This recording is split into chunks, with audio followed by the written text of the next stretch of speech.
It's marketable. Well, obviously it is because it works. Thank you, I appreciate that. Yeah. You said it, not me. Thank you. Thanks so much. Thanks so much for coming in. No, thanks for having me. What are you up to at the moment? We're going to talk loads. I know you're big Spurs. By the way, if I wasn't here with you, I'd be watching this. By the way, like, how nice is that? Of course I would. I watch. Is it your favourite show? Yeah, it is. It is definitely. Oh, that's nice of you. Well, you're our favourite artist. Oh, appreciate that. Thank you. You had to say that. You know. Should we ruin the conversation by talking? Go ahead. Spurs Let's do it.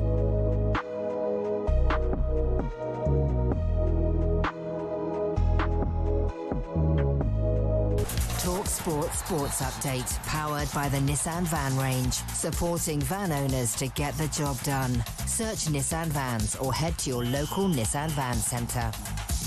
Good afternoon, here are your sports headlines. I'm Will Hobbs. Roberto De Zerbi is now close to an agreement with Spurs following a breakthrough in talks. Our chief football correspondent is Alex Crook.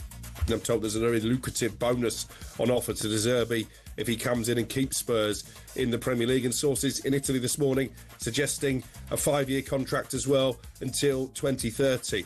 It's a massive risk, isn't it, for both parties? De Zerbi is set to become the highest paid manager in Spurs history, but he'll take a significant pay cut in the Championship if he's still there, if they get relegated, even if De Zerbi does take Spurs down. Simon Jordan thinks he won't be blamed for it if he can do what Benitez did at Newcastle. Bring them back up again in his own image, with a new set of thinking behind it, and a board that's going to be sat there going, we've made an absolute horlicks of this. This manager might need to be given all the things that previous managers haven't been given, which is a lot of latitude and a lot more control. Elsewhere, Thomas Tuchel has, in his own words, set the narrative straight regarding the withdrawal of Declan Rice and Bukayo Saka from the England squad. If it would have been maybe a last game of the season, we would have kept them and tried everything, but in this moment of the season it did not make sense. They were both in discomfort, clearly in discomfort when we did the medical assessment, so it made absolutely no sense that they stay. Tuchel's told us Saka played through pain in the League Cup final. Jude Bellingham is also not fit enough to face Japan, and we're told 21-year-old Moses Itauma is so terrifying he's putting active heavyweights off winning. He's that good, he's so fast. His hand speed is incredible. It's the speed, the power, the variation with the punches. He's the real deal. He's definitely the real deal. Dave Allen says Joshua and Fury will be avoiding Itauma, who knocked down Jermaine Franklin in the 5th this weekend. Find out who Dave thinks Itauma should fight next on talkSPORT's boxing YouTube channel. talkSPORT News. Radio presenter Scott Mills has been sacked by the BBC over allegations about his personal conduct, and the Prime Minister is holding talks with business leaders as fears about fuel shortages grow. More with Emma at 5:30. talkSPORT weather with QuickFit. Spring forwards with Bridgestone Turanza all-season 6 tyres with a 25,000 mileage guarantee. Book today at quickfit.com. Conditions apply. In the north, blustery showers continuing but easing through the afternoon. In the south, dry with sunny spells but still a few showers about.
This is Paul Hawksbee and Andy Jacobs with you through until 4 here on talkSPORT. Weather South Andy, just before we get underway, I know we're a long way off for Christmas. Oh, yeah. Just for our extended invitation to the talkSPORT listeners for Christmas Day, if they're a bit of a loss and they're not sure what to do. Okay, right. Well, what I'm thinking at the moment is having a little do. Yeah. I'm thinking bottle of champagne, can of tuna, and then we'll watch The Great Escape, Where Eagles Dare, and The Guns and Navarone. Richard Key says it makes for a great Christmas day. yeah, and that's I'm smart. anxious to put it to the test. So just DM me, and maybe we'll make that happen. And I'll supply the tuna, and I suppose the champagne. Moose will be there. Oh, yeah, of course he will. Yeah, he'll be putting it in the microwave. Anyway, Andy, what's coming up? Coming up over the next 3 hours, we'll get reaction to what appears to be Roberto De Zerbi's imminent arrival at Spurs. Former Wolves and West Ham winger Matt Jarvis on mentoring the stars of tomorrow. And we'll drop in on the England camp ahead of tomorrow's game against Japan. We're also after your tales of piling like pitch encroachment, and author Philip Auclair joins us to chat about his new book on the making of the great Kylian Mbappe. There's all this plus boxer Brad Paul on Itauma and his big win on the undercard. Yes. What would it actually take to bin VAR? What would it take to bin VAR? It's Gregor never gonna Robertson, happen, but it'd be lovely if it did. former Forest player, joins us to chat about that. It is 5 minutes past 1. Good afternoon, everyone. Good afternoon, Andy. Yes, good afternoon, Paul. And we haven't been on since England played. No. What a great game that was, wasn't it? Fabulous. Oh, man, it was dull, wasn't it? I mean, there was always that likelihood with it's a bit... I always get this around sort of League Cup teams, or when they sort of put these makeshift teams together, and you sort of put 10 disparate players on the pitch and say, go on then, gel. It's not fair. If you put some of those players, 3 or 4 of them, in the context of an established side with a structure that works, you see different players. If you just sort of sling 10 in and say, go on, get on with it, get yourselves a seat on the plane, you're going to kind of get a game like that. James Garner came out of it pretty well. I thought he did some good stuff. Right, yeah, not bad. I've written down here some very Uruguayan tackling. God. First half was, as the late, great Brian Glanville might have said, one for the cognoscenti. It was such a terrible I thought Tuchel was going to come on and stop him swapping shirts with the Uruguayan players at one point. Honestly. There was a couple of... The referee, he let them kick us to pillar to post, and it was unbelievable. Yeah. Also, the 2 yellows. And then, Sam had obviously, Sam Matterface, ever was on ITV commentary, and he got the word from the 4th official that one of the cards had been rescinded. No, it hadn't. He'd given him 2 yellow cards within the match. Who rescinded it? The ref, who changed his mind. It was just Graham Poll was obviously hoping that there'd be another one, but unfortunately for him, there wasn't. There was some mad refereeing going on. I mean, it wasn't a particularly edifying thing, but. And what did we actually learn? What did he learn from it? But I mean, he had no choice, did he? He's got these 2 friendlies. He had to rest some players. I don't know. You do worry about. I'm hoping that it feels like it's going to be a terrible World Cup, and it turns out to be great. But I've got this horrible feeling there's going to be so many terrible games like that. The way football is, the way the heat is. Let's hope it isn't. But it's difficult to see. Did you care if England won it? Yeah. Oh, you mean would I care? Would you care that it's not a great World Cup? I mean, Italia United wasn't a great World Cup, but we get all misty-eyed about it. We'd get excited about it, but of course I'd love England to win it, but I can't see it. I don't. Not the way that they're looking and the way other teams are shaping up. So the De Zerbi runaway train has moved on apace, really, from this morning when he seemed to be reluctant to take the job. Our own Alex Crook and Ben Jacobs telling us now it's looking pretty imminent. They have twisted his arm and got him to come in early and I think it's a hopefully much keep the team up. better chance of staying up with a permanent manager. Because of the way footballers are, the way they look at managers, and if they think a bloke's only going to be there till the end of the season, they never quite put it in the same way. Yeah, slight caveat there is that many of the key players that will have to be on their game to keep us up probably aren't going to be there next season. Well, they can't all be sold, can they? No, but players like Romero and Van der Ven, I would imagine, will be moving on in the summer. I suppose How it depends motivated are they going to be? Depends on what sort of impression he makes. I'd swap your manager, your new manager, with our manager that. No, look, he did a great job at Brighton. I remember speaking to some of the people down at Brighton when he first took over, and they were very excited. 2 caveats. One being that he's already been a divisive figure. Some of the fan groups at Spurs weren't happy about comments he made about Mason Greenwood while at Marseille. And they've had a no to De Zerbi campaign. He won't be there in 5 years' time. But so day one, he could be effective for a couple of seasons. Day one, I think you'll have to qualify some of the things he said because we don't need any more division among the fan base. We've had enough of that already. The other thing is, one of his problems at Brighton was he wanted more involvement in transfers. And I think he is quite impatient and he expects good players to be bought for him to allow him to do his job. Now, Tottenham's track record, and it's going to change drastically on that front, in all the years of ENIC has not been good, which is how they've got themselves into this mess by not paying the wages and not signing it could be a problem. The talent. So, I mean, I can see... part of the negotiation will be this Well, they are. I mean, they are changing the structure at the club. They're making it far more top heavy, and they're looking at sporting directors, etc., etc. I guarantee you that Spurs finish above Chelsea next season if he gets the job, and Rafinha is still there at the start of next season. It's fascinating to listen to the Chelsea players' comments. Cucurella, Gusto, and Enzo. Well, they've been openly talking saying, we don't really understand why Maresca left. It's quite difficult with a new man. You can read between the lines. What they're basically saying is, we're not buying into this. We're not having him. We're not having him. You know. So, you're probably aware now that the TNT rugby presenters had a bit of a problem with Jeff Parling. Well, he had a problem with them. I thought that was pathetic. They were doing a bit of business. He's apologised, hasn't he, Parling? He has, because he sort of swore, and I think they're trying to make the sport family friendly. The Leicester Tigers coach apologised. He exchanged with Craig Doyle. They were just having a bit of fun. Him and Liam McDevitt. Well, didn't hit anybody, did they? It didn't, but, they're on the pitch while his players are warming up. If it hit one of his players and broken their nose, I kind of... Look, I don't... Chances of that. But we do love a bit of encroachment on the pitch, and we're interested, I think, on a Sunday morning where people go out and walk their dogs, or they do the sort of stuff, and they don't realise that there are about 20 football matches going on. Sometimes people encroach on the pitch without really knowing. So we thought we'd have some tales, not necessarily at the professional level, but we're interested in some of your encroachment war stories, maybe from Saturday afternoon, Sunday mornings that you've played in. I mean, just people wandering onto the pitch. And I played in a game of cricket once at Mill Hill, and this bloke walked past as we were playing, and he fielded a ball, and then we got him to field for us. Okay, so got him involved. He stopped the ball and said, "Here, mate, do you fancy a game?" Yeah. Really? Yeah. Oh, that's not bad. Did he carry on playing after that? He fielded, yeah. Was he any good? He was all right, yeah. Okay. Is it the point you're saying that man was Michael Holding? Is it going to be that, you said? And you'll never guess who it turned out to be. It turned out to be John T. Rhodes. Yeah. Okay, well, no wonder his fielding was so good. So if you've got tales of that, bit of pitch encroachment that you've encountered, or maybe accidentally did yourself. Maybe the next thing you were standing next to the referee because you were looking down at your phone as you took a walk in the park. Let us know. talksport.com/H&J. Text to 81089. Tweet to TSH&J. That's TSHANDJ.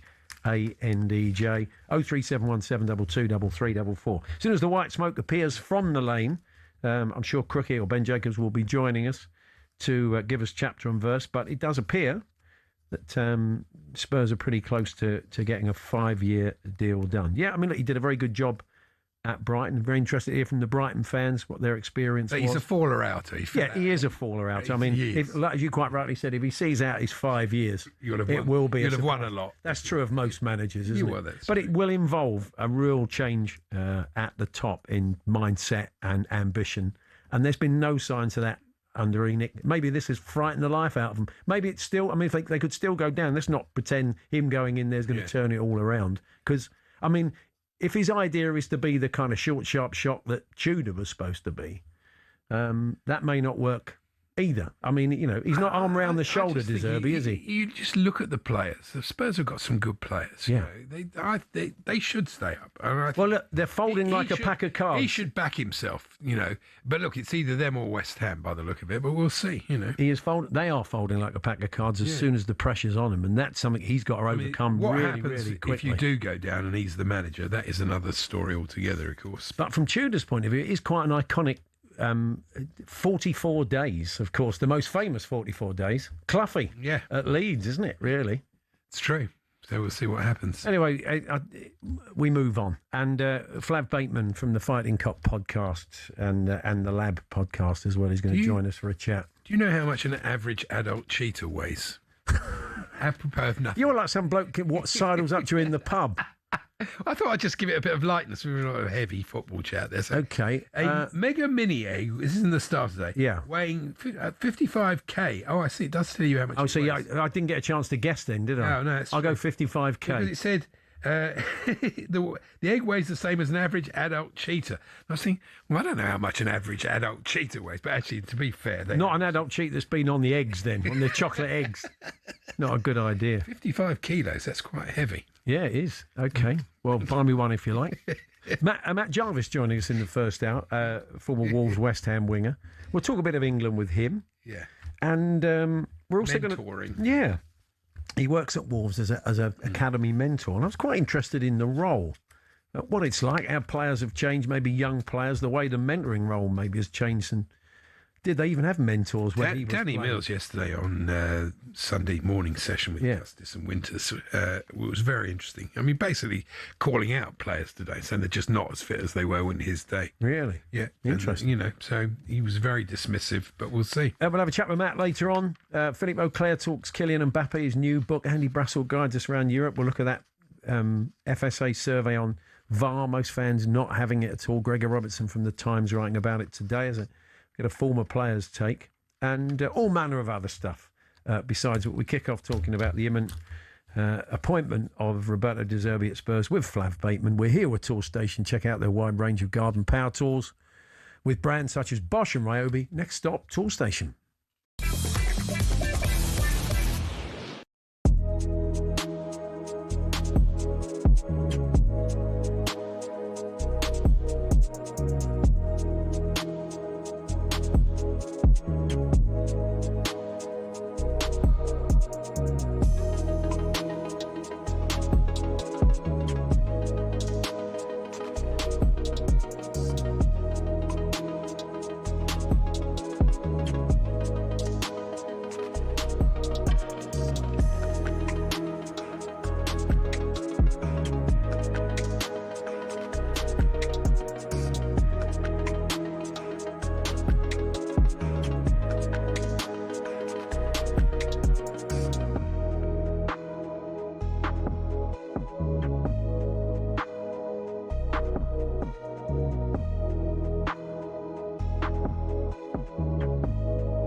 Stefan, the cost of missing out on the Champions League. If I throw four at you here, Chelsea, Liverpool, Manchester United or Newcastle, missing out in Champions League, who would feel it most?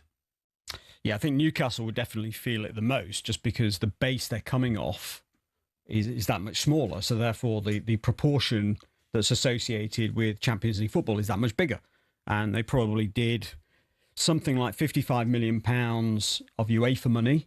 And then on top of that, obviously had the 5 home games on top, which are, or 6, probably 6 actually, when you, I think they had a playoff. So that's 6 home games on top. I mean, that's obviously very significant. So you're talking about 75 million quid out of revenue of, let's say, 300 this season.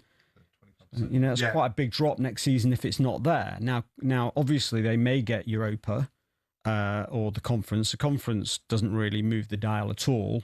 And Europa, you have to win it really to make a meaningful difference. And that then brings you a Champions League place. So I think Newcastle will feel it the most. But it will definitely be painful for the others. It will be painful for Manchester United. It doesn't look like they're going to miss out, but if they did, of course, that would be the 2nd consecutive season. Yeah, Chelsea? Chelsea, yeah, very much so, given that if you were to compare the financials for this year,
Igor Tudor is no longer the manager of Tottenham Hotspur. Igor Tudor is out of the door. And Spurs have got a big problem now. 1 place, 1 point above the relegation places. It's not going to be all about tactics anymore. There are 7 games to play, 21 points to be won. Now it's all about a manager coming in and getting the players to believe in themselves. From what I'm told, nobody at this stage is lined up to come in and replace Igor Tudor. I find that absolutely astonishing that they don't have anybody in place. I don't think there is an answer. I think, seriously, we are going to struggle to get those 6 points that we need. It is dire. The board have stitched us up. Well, it looks like they did have someone in place, and it looks like they've persuaded him to come. I did ask the Brighton fans to get in touch. Paul, the Brighton fan, said, Zerbi, we loved him at Brighton, but he is a very stubborn man about his ways. He will bin a few players straight away and will make several a lot better. The only thing I would worry about is it took him several weeks for the players to learn his patterns of play, and Spurs don't have the luxury of that time. Thank you, Paul. So, look, Gary Mabbott was calling for arm round the shoulder, really. We've had kick up the backside. I would imagine Zerbi's probably more kick up the back. Probably even kicks him up the backside harder. Look, I don't know what the dynamic is of that dressing room. You'd like to think the people close to the club who've made this appointment do, although I don't completely trust him. In fact, I don't trust him at all. In a general principle, it's got to be better bringing in somebody permanent. Absolutely. Let's get the thoughts now of the Fighting Cock podcast's very own Flav Bateman. Hi, Flav. Hello. Thanks for having me in great circumstances once again. Here we go again. So what do you make of Zerbi as an appointment if it looks like it's going to happen? Oh, mate, it's a complicated issue. I think if you had the choice, if we had the luxury of waiting until the end of the season and sort of looking at the managers that would be available, Pochettino, Areola, Glasner, Zerbi out of contracts, that you just pick of certain managers that could fit within the profile of the squad already. But now it's like what Andy just said is like we kind of don't have the luxury anymore. We have to get someone in permanently. It would be such a gamble to give it to Ryan Mason, or that's everyone's preference. Is find an interim manager so we can hire Pochettino after the World Cup. But it's just we're not getting the results that give us that luxury, and so I'm not sure that Zerbi is going to be the right man for the job should he join. But I don't think the problem begins and ends with him either, nor was it Thomas Frank football. For the rest of the season, though, we have to park all of that. And I know it's not easy because everything feeds into that. All it's about now is Zerbi and his coaches and that group of players. Nothing else matters. The relationship. 9 or 10. I've just worked out. Have 9 or 10 days with them on the training pitch before you face. Yeah, most of them will be back Wednesday, Thursday, won't they? And then you've got a whole week after that, haven't you? Because you're not playing on the weekends. So it's even longer than that. So he's got enough time on the training pitch to do something with them. You would like to think. One thing I think we all, Flav, would like to see as Tottenham fans is players playing in their right positions. I think the first team he puts out, we'd like to see players that aren't being just sort of slung into holes and hoping for the best, because I think that was one of the things that Tudor had an issue with. And he has worked in the Premier League before, so he will have a knowledge of a lot of these players and will come up against quite a few of them. But that was a real issue under Tudor, wasn't it? There's no clarity, really. Yeah, I mean, you'd look at the sort of lineups and you go, right, who is playing where? And then obviously we go to Anfield and Sousa, who's he's only ever played as left back in Brazil and a couple of games for Spurs. He's playing on the right hand side of midfield. It was a little bit disconcerting and a bit confusing at times. But you look at our squad, the first team squad. Even the first 13 players, but certainly the first 11 that go on the pitch, we shouldn't be in this position. It's not about the quality of the players. It's about something else that's gone missing. And the easiest home win straight away would be just to play a 4-2-3-1, players playing in their natural positions, Xavi in the middle, back line of Porro, Udogie, Romero and Van der Ven on paper is one of the best in the league. So don't overcomplicate things. Remind them of how good they are, and hopefully we'll get the points necessary. But it's just interesting what you said about Zerbi there. One of the question marks about if he comes in would be, will he be able to imprint his ideas on the club quickly enough, the players quickly enough in order to save us from relegation? But what he had at Marseille was quite a different situation. Marseille are quite a similar club to Tottenham in the way they operate, in as much as they're quite reactive. They're less about, or certainly have been less about sort of squad building and supporting Zerbi, and much more about opportunistic signings. And that's not something that Zerbi likes at all. And part of the reason why he left was about player recruitment, the type of players that he needs in order to play his quite complicated style. weren't there, but he still got results for Marseille. So I think as dogmatic as he has appeared to be previously, I do think he has a little bit more in his locker than just this is my way or the highway kind of thing. Yeah, it's going to be very interesting. As I said, none of us really know what these players need. We know the quality of the players there, but to paraphrase our old mate Tim Sherwood, it's all about gut now, isn't it? Yeah. It's all about gut, Flav. We've reached that point where they've just got to show a bit of character, and he's just, he can put the nuts and bolts, put them in a shape, try and build them up a bit. But it ultimately comes down to them, because we saw the way they folded after they conceded against Forest. They had a whole half-time break to take stock of a good first-half performance. They came out and they were flat, and then they never looked like equalising. No, second half was horrible. And I think the actual additional pressure of it being a Premier League game, because we were pegged back against Atletico Madrid, but that performance was so incredible in the current context that you just think, well, why can't we do that? And then it goes back to that gut thing, the mentality thing. It's because really there was nothing riding in that game. It was a free hit. They were it was like 5-2 down at half time. So we've seen Tottenham plenty of times. They had a couple of late chances against Forest at Solanke. Who cares? You've lost the game by then. It's easy to play when you're not under pressure. Yeah, so it's a mentality thing. And if that is the case, then whoever it is, whether it is Zerbi or someone else, they've got to get into the minds of these players. And it's not like they don't understand about playing with pressure. Every Premier League footballer understands that. It's just this situation for our players is so unique. Not at West Ham, certainly not at Forest or Leeds. They understand where they are. They understand what it's like to be in this situation, whereas none of our players, last season doesn't even count because we were never going down. None of our players really understand what it means to perform right now in these circumstances. Yeah. So... Yeah, De Zerbi's got a lot of work to do, not just tactically, but mentally for the players. I'm interesting. Sousa is one of them, because he was at Santos and was part of a relegation dogfight. So we could be relying on a 19-year-old He Brazilian. looked all right against Liverpool. Yeah, no, I think he's looked very good. It'd be interesting to see. I mean, that'll be the interesting thing, Flav, finally, if he does come in the first game against Sunderland away, the team he does pick, the players he likes the look of. A Brighton fan, Paul, saying there's some he'll bin, and Tudor hinted at this. The people who want to stay on the boat, those that don't can jump off. I mean, we'll learn a lot about what he's seen in those 10 days of Sunderland training. are relatively, they are safe. They're completely safe. They are. And they're happy having beaten Newcastle in the previous game. So it's probably, they've lost a couple of games at home, but it's a winnable game. But we'll learn a lot from that first team selection, Flav, won't we, I think? Yeah, I think the kind of players you might see go fall to the wayside, like Paulinho, Gallagher, weirdly, because we just signed him. If it's anything to go by what he's done previously, it will, it's going to be technical players that can move around the pitch quickly and less ball carriers.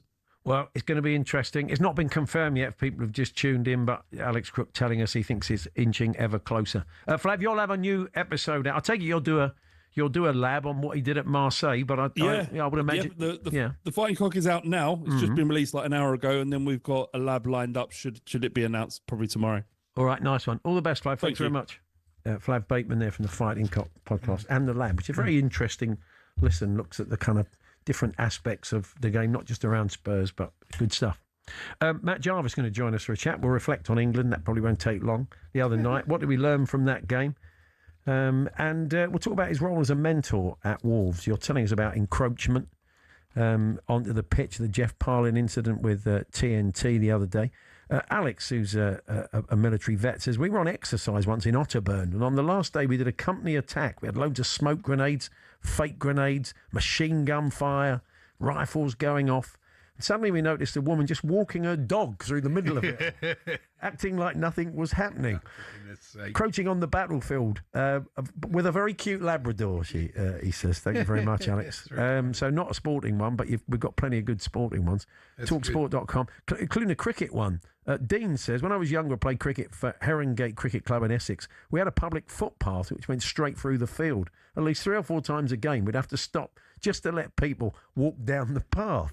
Almost every week we had the same man and his dog walk down the path, and he would deliberately walk very slowly. Not a cricket fan then. So keep them coming. Tales of encroachment, talksport.com, text 81089, tweet to CSH and J. 03717 223344. The latest episode of the TalkSport Daily podcast out now. Majestic Kevin Nolan, former Newcastle and West Ham skipper, look back on all the big stories. They discussed De Zerbi at Spurs, if West Ham can escape the drop, Is Eddie Howe under pressure? And if Thomas Tuchel can win England the World Cup this summer. So if you want to hear more, then the talkSPORT Daily available on all podcast platforms now.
You played in Korea and Japan, didn't you? World Cup in 2002.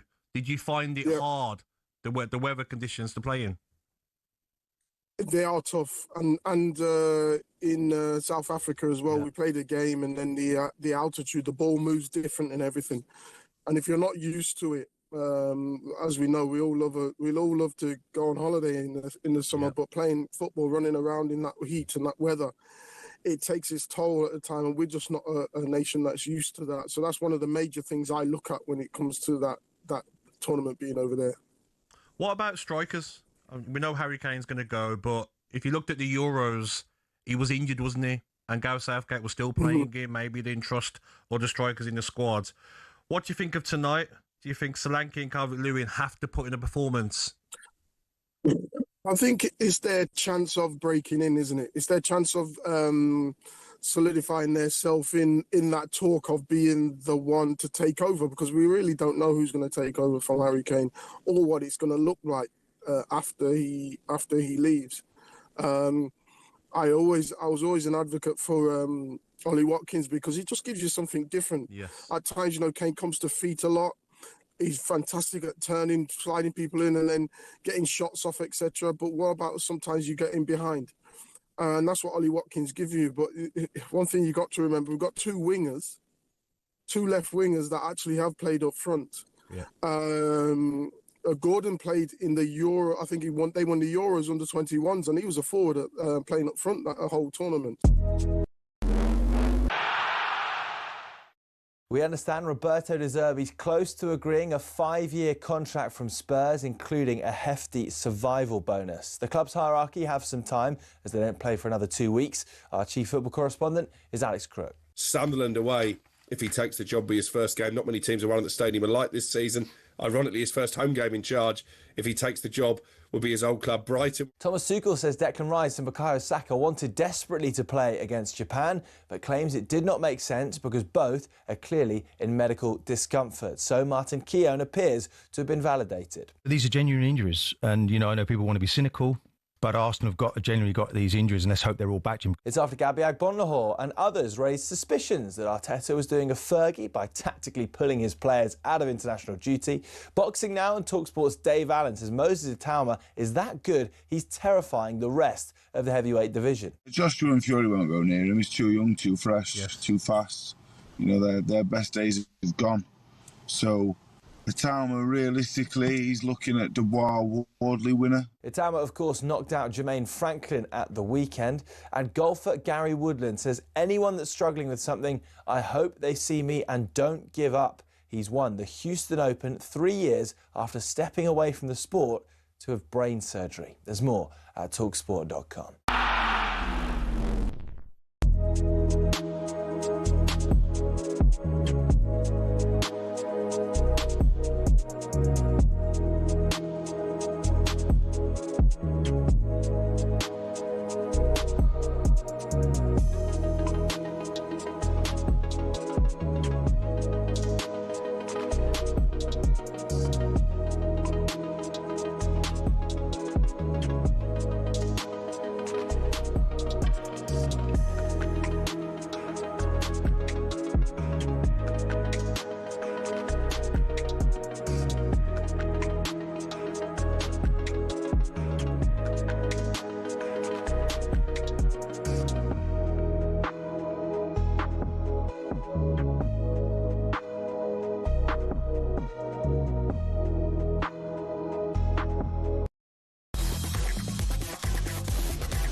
Hawksbee, Andy Jacobs here on talkSPORT. Just before we chat to Matt Jarvis, our own Faye Carruthers, who we'll be chatting to later in the show, has just caught up with the England manager Thomas Tuchel. Let's listen in to what he had to say.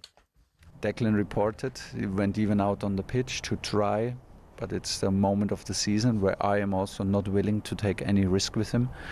Then Arsenal need to decide for themselves how much risk they're taking. I am not willing to take this risk for my key player. I have no reason to not to believe Declan, not to trust Declan. We have a very open and honest relationship, and Bukayo tried. He played with pain through the final, which we could see. He confirmed it straight away after the final. We will not push players now with 70% through a friendly match. Because they will be judged. If once you arrive on the pitch, once you play, you're judged, and you're judged like you're fit, and he's clearly not the 100%. So it was clear for me that it's better for him to rest. There we are. Obviously talking about the players that have pulled out the squad. There's been a bit of a focus on the Arsenal players that have pulled out, and I saw Jacob Hawley earlier on, who's over on talkSPORT too, and I said, I'm surprised Mikel's let you come in. But joking aside, we were chatting about it earlier on. I don't blame him. He used to work spectacularly well for Alex Ferguson. I mean, you know, he's sometimes players. Sort of, you know, if everybody did it, that'd be a problem, wouldn't it? Yeah, but I you know, you're hearing their players are clearly injured. How many of those 10 players feature in the next league game? I think Madueke was definitely injured. Yeah, that didn't look good. It's that thing about, you know, should FIFA bring in a thing where a player who misses an international thing cries off like that, can't play in the next game?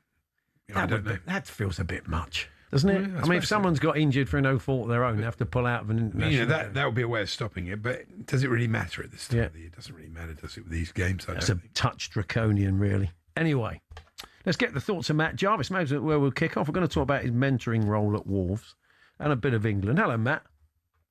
Good afternoon. Yeah, so, I mean, it's an interesting one. So it's not just Arsenal players that have been pulled out of squads. Plenty of players have come back around these friendlies. And we want these players to be fit and raring for the World Cup. I mean, what's your take on this?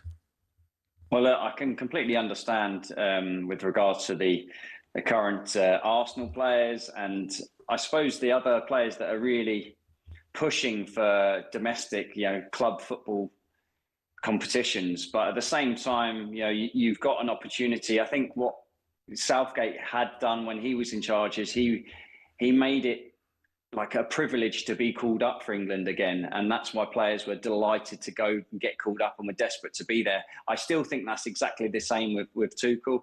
And I think now the importance as well of being called up to get your opportunity to go to this World Cup. But at the same time, I think if you look at the players as well, Saka's not been, he wasn't fit. You know, yes, Declan Rice, I don't think he would ever pull out of an England camp if he wasn't injured. So there's so many other things that are going on. And as Thomas Tuchel did say, yes, you know, it's a friendly. But if it was a big qualifier that they had to have to get to the World Cup, I think maybe some of these players may have tried to push the boundaries a little bit, but there was no need for them to. And you've got players there, you know, like an Ashley Barnes that would be desperate to be involved. Your game for England came in a friendly against Ghana. I don't know, was it a fairly experimental side that day? And how does that sort of fit into the performance you can put in when you're put into a side that is a bit experimental with a lot of players that generally don't play for England? Well, I don't care.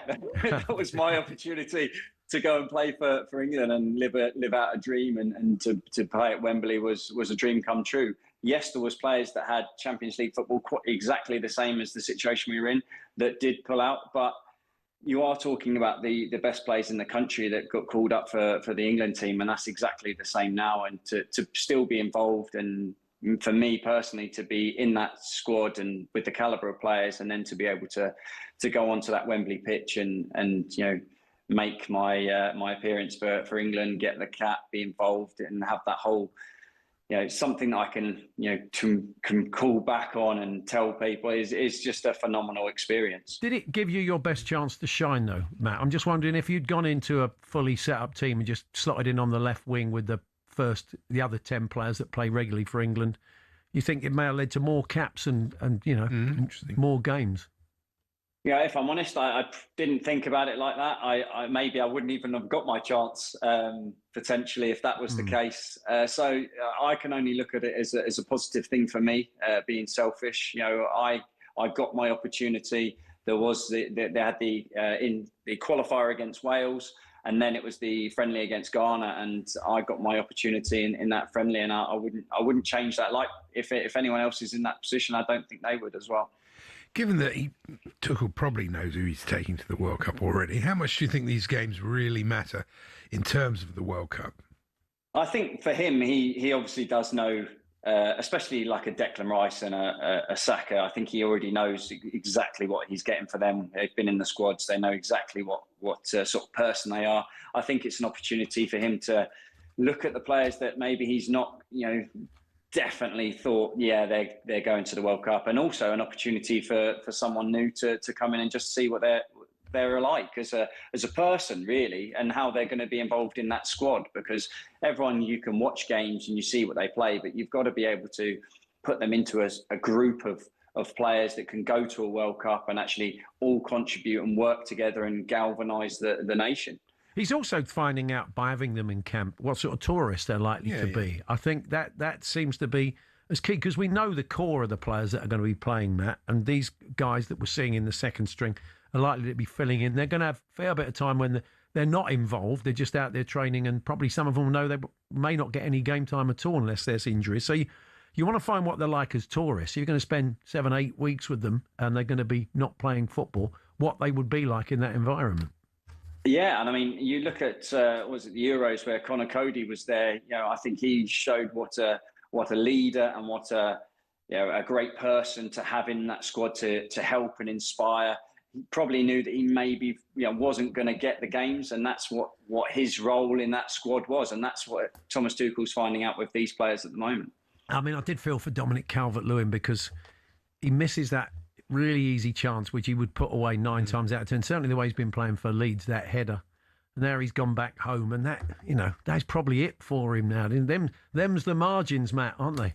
They are the moments, yeah. But I think he was so proud, and the way that he's come back and he's got himself back in amongst the England squad.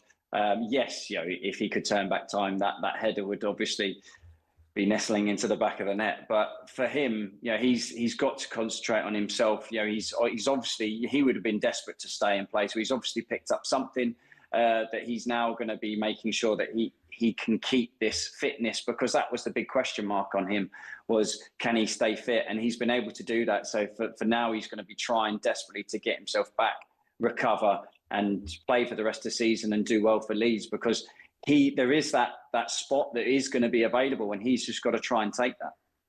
Probably one of the better moments was that mazy run from Marcus Rashford. We didn't see too much more from him than that, but that was a nice, in a pretty, let's be honest, in a pretty dull game. That was a rare bit of excitement, wasn't it? Yeah, but for me, he's got everything. When he's on song and he's really enjoying and confident, that's just something that he'll do once or maybe 3 or 4 times a game. He's got bundles of ability. I think his pace is so scary for a defender, and that if he gets the opportunity to shoot, he's got an incredible shot, either foot, and it's just, when you look at his performances for Man United a few years ago, and then you look at what he's done at Barcelona, when he really is in the mood, I don't think there is anyone better than him. If he plays like he can, I think that left as the striker, or the left of the three, is his position for me. I know Anthony Gordon has done exceptionally well this year, but for me, if a Rashford is fit and firing, I don't think there is anyone better.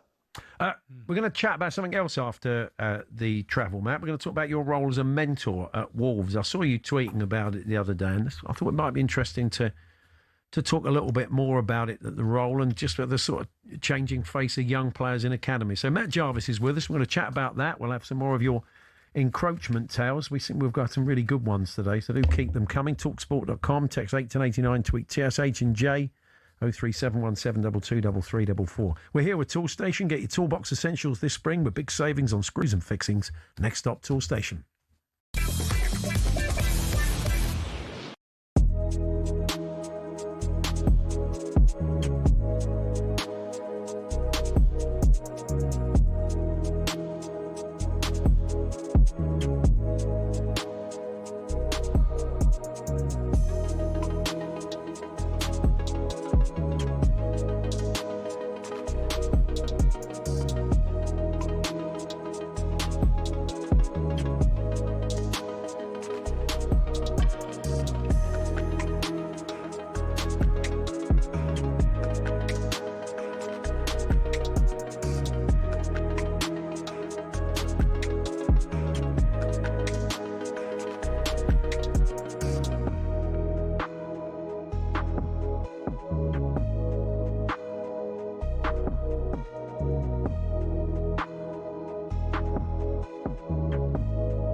Liverpool have announced on Tuesday the cost of attending a match at Anfield is going to increase. It's going to go up by 3% next season, following further increases in line with inflation over the next two campaigns. They've decided to do this despite consulting with the Liverpool FC Supporters Board, a decision which was firmly opposed by fan leaders. Liverpool have revealed that adult general admission tickets, which currently cost £39 to £61, are going to rise between about £1.25 and £1.75. Adult season tickets, priced at £713 to £904, will increase by £21 or £27. They say the cost of junior tickets and local general tickets available to those with a Liverpool postcode would remain frozen. Fenway Sports, though, the owners of Liverpool, have been in charge since 2010, haven't increased prices on the Kop since they took over in 2010. So I suppose the big question is why have they decided now to put up the prices, and why do they believe that they need to go up over the next 3 years in line with inflation? Maybe because they smashed the British transfer record not once but twice last summer. Someone's got to foot the bill for that. Maybe because there's a realistic possibility they miss out on Champions League football this season, the riches that come with that. Listen, I understand the fans' frustrations, and you don't want normal working class supporters to be priced out from watching their club. But the fact they have frozen prices in 8 of the last 10 seasons, I think inevitably they were going to have to put them up.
And West Ham winger Matt Jarvis with us.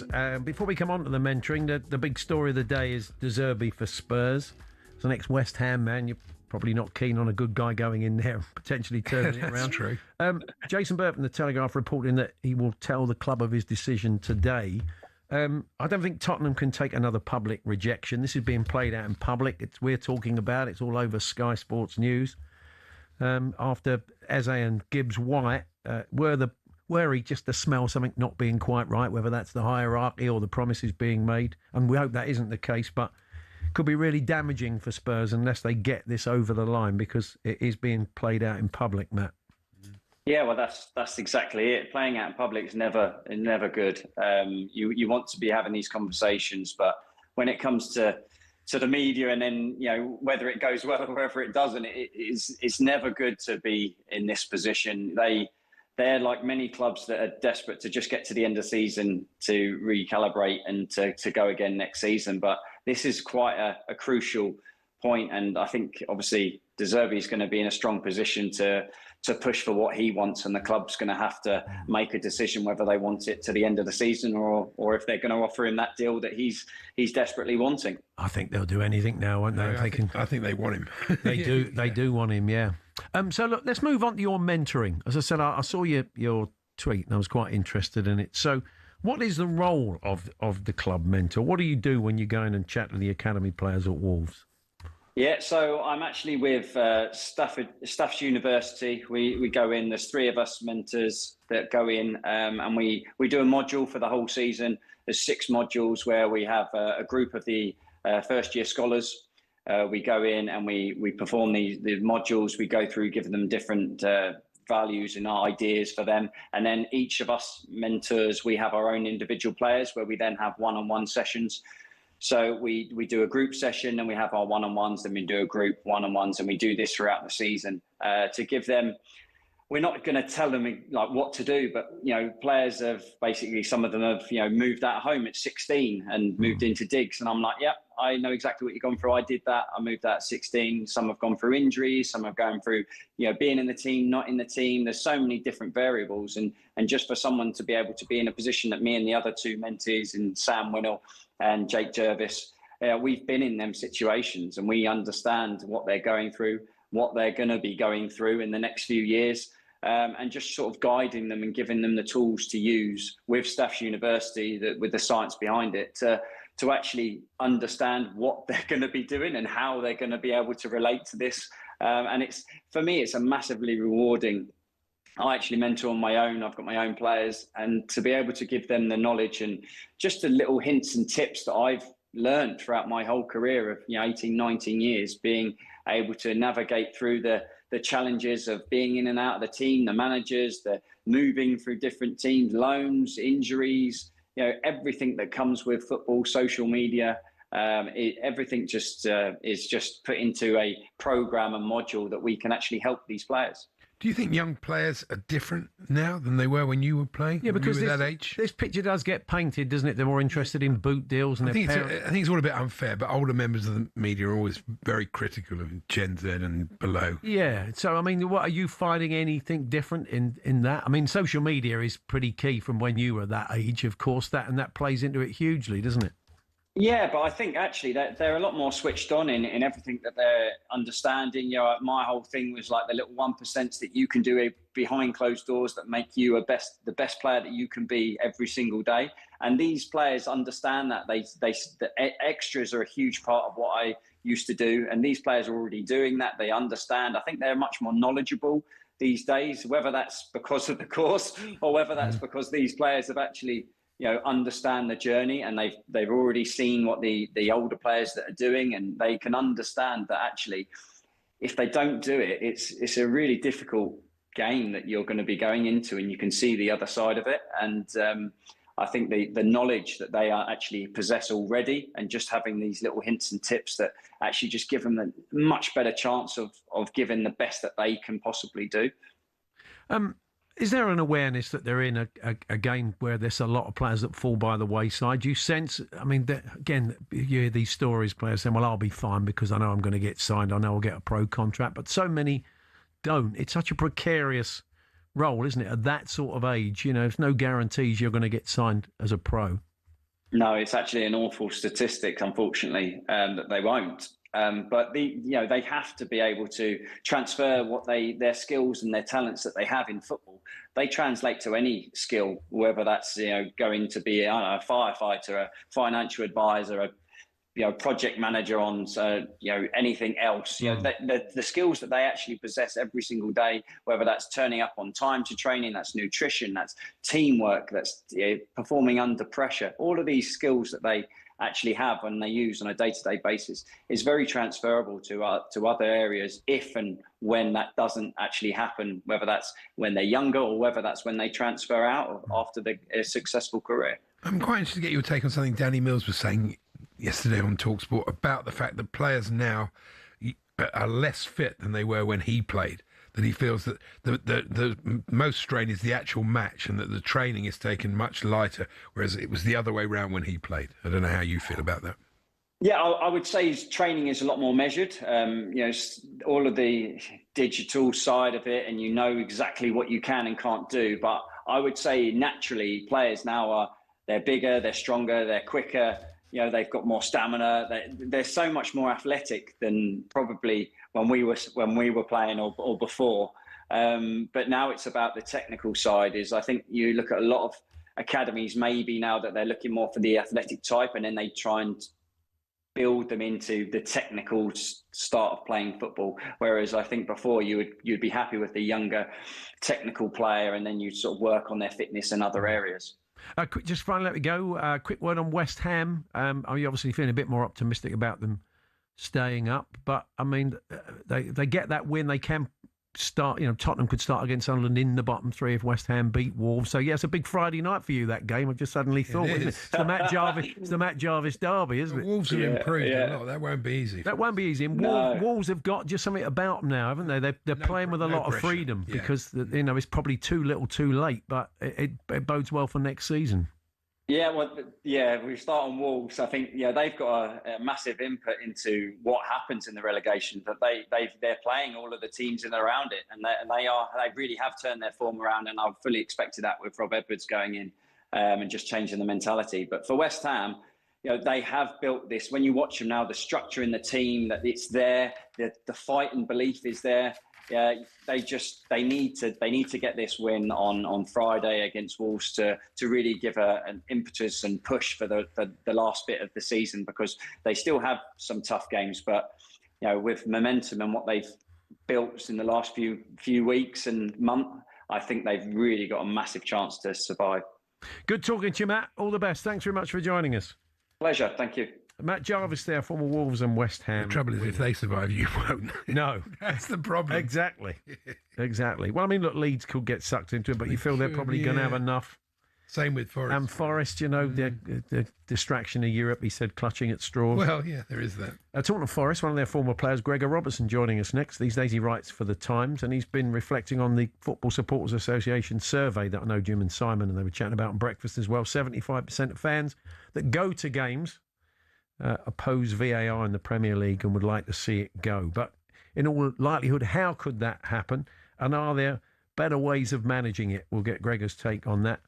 More of your encroachment tales. Thanks for all of those. Andy Brassel guides us around Europe. We'll get his take on Zerbi at Marseille and the job he did, and whether, from what he saw there, he thinks it's a good fit. And boxer Brad Paul's had a big win on the undercard of Itauma Franklin the other day, and we'll chat about that. And Philip Auclair pops in to also chat about his new book on Kylian Mbappe. That's all to come in the second hour.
With Mo Salah leaving, a lot of commentators have talked about the fact there's a lack of icons in the Premier League.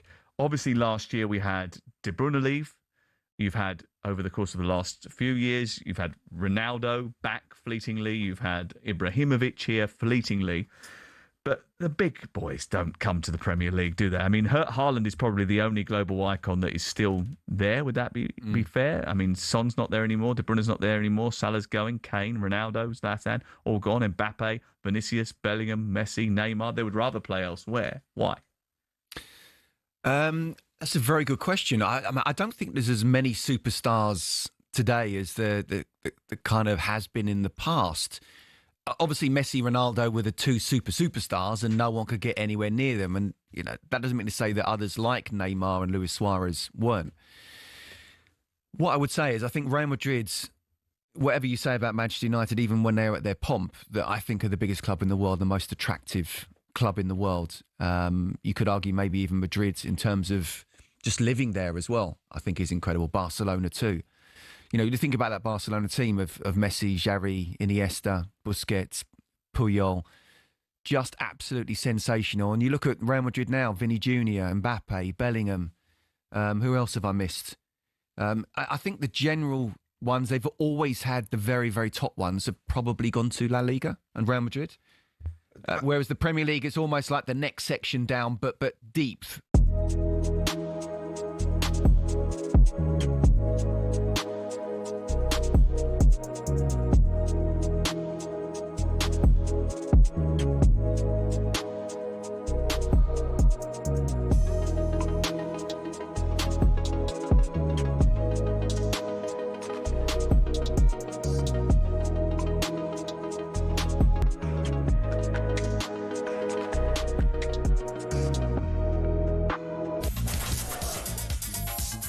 We're going to talk about VAR in a few moments' time off the back of that survey, and a little bit later on in the show we'll be in the England camp with their own faker others. But first, Will Hobbs has the sports headlines. talkSPORT Sports Update, powered by the Nissan Van Range. Commercial vehicles built around your business. Search Nissan Vans or head to your local Nissan Van Centre. Thank you, Paul. We understand Roberto De Zerbi is close to agreeing a 5-year deal to join Spurs, which includes a hefty survival bonus and a relegation clause. Our chief football correspondent is Alex Crook. Sunderland away if he takes the job, be his first game. Not many teams are run at the stadium alike this season. Ironically, his first home game in charge, if he takes the job, will be his old club Brighton, where he's still held in very high esteem by the fans. Former Palace chairman Simon Jordan says it's hard to know who can motivate a group of players who've seen off Frank and Tudor. So who are you going to bring in to get this disparate bunch of layabouts to focus in the right direction and concentrate on the well-being of the football club rather than just themselves disappearing off into the sunset when the relegation happens if it does? Thomas Tuchel says Rice and Saka wanted desperately to play against Japan, but says the risk did not make sense because both are in clear medical discomfort. I have no reason not to trust Declan. We have a very open and honest relationship, and Bukayo tried. He played with pain through the final, which we could see. He confirmed it straight away after the final. We will not push players now with 70% through a friendly match. Tuchel's been asked if Harry Kane gets injured at any point. What's plan B? I have some ideas, but I will not make them public. I'm happy that Harry is in camp and back in camp, our skipper and captain and goal scorer, and he will lead the team tomorrow on the pitch. So this is where we focus on. We have some options. And elsewhere, Celtic have paid a 5-figure sum to a victim of historical sexual abuse, settling a case a month after it started. The man, who cannot be named for legal reasons, raised a legal action after claiming he was attacked by Frank Kearney at Celtic Boys Club in 1989. Coach Kearney was previously convicted of 9 charges of abusing young footballers in the 1980s. talkSPORT News. The BBC has announced it sacked Scott Mills over allegations relating to his personal conduct, and the government says petrol stations are well stocked as the Prime Minister prepares to meet energy bosses for crisis talks. Emma has more at 12:30. talkSPORT weather with QuickFit. The tyre transfer window is hotting up, and we've signed a multi-generational talent with Continental Tyres. Visit quickfit.com and book today. A breezy afternoon with showers in the north and east easing away. Variable cloud and bright spells for most.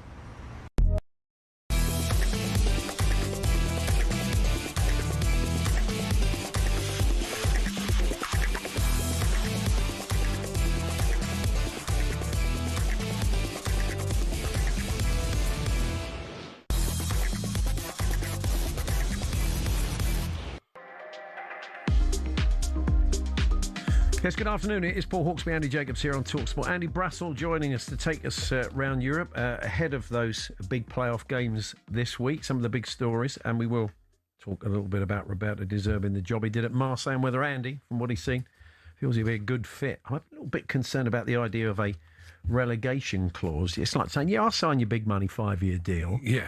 But if I don't manage to keep you up in these few games, I'm off. What message does that send to the players? Disaster. Yeah.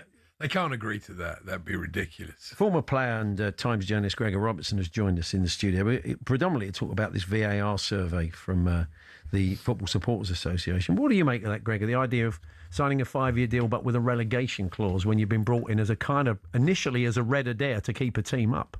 And look, you've been a player. You're in that Tottenham dressing room. And if it's true that is the case, what are you thinking about that? I mean, I think actually, if we're being honest, most of the players will be in the same position. They won't want to be at Tottenham if they're relegated. I think Tottenham are in a pretty kind of singular situation, being that it feels like a bit, if De Zerbi was to come, it would be quite the coup, really, if you're thinking longer term. And I think if you're being honest, he might not come if he doesn't get that guarantee. So it's a kind of a risk and reward sort of way up, I think, for the club. And I think to get someone of his stature, considering all the rest of the alternatives, they're not in a strong position. How much of a fall away that is? No, I think you take it. No, it's his table, isn't it? As they sit down, and as a player, there's been a lot of talk about we can't have another interim because players know they don't have to listen to that voice because they're not going to be there at the end of the season. Is that a thing in your eyes? Have you experienced that, or do you think that would be a player's mindset? I've never experienced someone coming in on a short-term basis like that before. I've experienced managers coming in a relegation battle. I don't think so. I think everyone's in the same boat. I think everyone there, the be-all and end-all is staying in the Premier League. And beyond then, there's enormous uncertainty for everyone if you're not in the Premier League. So I guess we were talking about this morning in the Times floor, and the whole thing about just generating some level of positivity. I remember managers coming in and you almost felt it was false, the level of positivity. You knew it was there for effect, but it's better than the alternative. Igor Tudor did the opposite. He kind of trashed their confidence, it seemed, even if that was possible. Yeah. So the most important thing is whoever comes in now just makes the place happier if it's possible for the upcoming 7 games, and after that everything else is on the table. They've got to overcome that confidence thing, the fragility of the team that we saw in the second half, and as soon as they conceded, and a kind of creative paralysis that you're seeing players that are very good on the ball. You can see the fear in the way they're playing Tottenham at the moment. Well, you saw the effect of the goal. That's a classic relegation. I mean, say you've been in relegation fights, so you know that mindset, I guess. Absolutely, yeah. I mean, yeah, you can go into a game feeling that you're positive and confident, or as confident as you can be. If you have a setback in a game, that can be destroyed in an instant. Kind of collectively, people will try and respond to it, but the crowd start to react.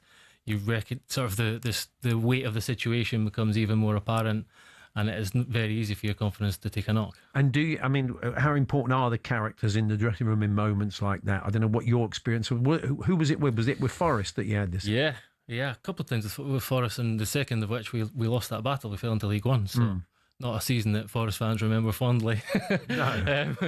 But yes, we had, I had Gary Megson came in at one point. That was the season we went down. I had Joe Kinnear actually came in the season before that, so it's going back a while now. And look, the be all and end all is anyway, by hook or by crook, you got to find a way to stay up. Players have got to find it in themselves ultimately, haven't they? A manager can only do so much. Yeah, and on those occasions, both those managers, you talk about leadership and experience. That's what they tried to turn to in the transfer market. That option's not available to Tottenham's next manager, so you have what you have. Well, let's turn then to this VAR survey from the Football Supporters Association. It's the least surprising result ever. 75% of fans effectively saying match-going fans. That is the difference. Yeah, I think it's quite interesting. I think the Premier League have tended to say, well, our surveys come up with slightly different figures, but a lot of those are probably armchair fans where the experience is very different, isn't it? Yeah, and the important thing to say is, PGMO, the referees body, they also do their own surveys, but they don't make them public. Whether they would like to secretly or not, maybe would help their cause. But as you say, it's who's being polled. And you can think about this in several ways. The FSA, the people who respond to the survey are more likely to be sort of vociferous about being against it. But I think it's broadly true. And actually, within the data, there were, questions asked about the TV audience as well. So it's not just match-going fans, but match-going fans are undoubtedly affected the worst by VAR. And I just think we're getting to a point now where if you're thinking about 3/4 of supporters and fans don't want VAR in the Premier League or in football as a whole, and the clubs and the governing bodies are completely ignoring them, I don't know how long that position is going to be able to hold. Fans have been like, I'll tell you how long. Until the TV figures start to drop and people start to go off football, then that's the only time. If it affects them financially, they'll do something about it. Otherwise, they won't. I'm sorry to be cynical, but that's the truth. Isn't it? I mean, look, if you look at the countries that don't have, well, the country that doesn't have VAR, Sweden, Sweden, yeah. And the thing that they've done is they rejected it from the start. They never opened Pandora's box. Once it's open, it's very hard to go back. Norway are the other nation who came very close to abolishing VAR after 2 years after it came into use in 2023. 19 of the 32 first clubs in the top 2 divisions in Norway voted to abolish VAR. And then there were other politics at play in terms of the National Assembly. When it came to a vote, the president of the National Assembly dredged up the votes of the grassroots clubs, who often side with the powerful figures, to quell the vote. And so I'm not denying there are enormous kind of forces at play here. Yeah. But I think actually when you see some of the protests, the organised protests in Norway, in Sweden, in Germany as well now, remember the pull the plug on VAR stunt a few weeks ago. That's right. There was a fan just pulled the monitor as the referee went to the monitor. Yeah. Everybody went, well done, mate. Yeah. That's in Bundesliga too. I mean, I'm not advocating affirmative action like this, but if this something like that were to happen in the Premier League, in the most the league with the most eyes on the planet, I think it would become a bit of an embarrassment for the Premier League. So. In Norway, they had huge stunts. They threw fish cakes on the pitch. They threw smoke bombs. The game had to be abandoned. They've made their feelings abundantly clear inside the stadium. All we have here is some slightly unpleasant songs about VAR or it not being football anymore in the Premier League. If I was in charge of the national grid covering Stockley Park, that's what I'd do. You just pull Saturday. the old red handle. Pull the whole thing down. Graham Scott, the former recently retired Premier League referee, who's had experience of being at Stockley Park as well as being on the pitch and having to work with VAR, has put up a Telegraph column today. He often joins us on the show, saying he agrees with the fans. I mean, as someone who's been at the sharp end of it, he completely agrees with the fans. He's brought up again the captain's challenge, which we've seen in American sport. We're seeing Super League, Rugby League now. It could the manager's challenge in this case. A situation coach's where challenge. The coaches, you maybe get one or two, a half. I don't know, but not everything is. I mean, everything is scrutinised anyway. So, I mean, we were thinking about the Araujo tackle the other day on Phil Foden. I mean, Thomas Tuchel could suggest that VAR needs to look at that again because he feels that's a red card and the player should go off. He probably wouldn't do it in a friendly, but if the game mattered, he might. But VAR have looked at that anyway, and they'll probably still end up backing the referee. So I don't think you either get rid of it, you either have it or you don't have it. I don't think there's any way you can make it work in between, is there? And also, go on, sorry. That's my view, yeah. That's the view I've held for a number of years now. I don't feel that football is for want of a better word, mature enough to know that technology is there and ready to intervene, but we're not allowed to use it. So if you've used up your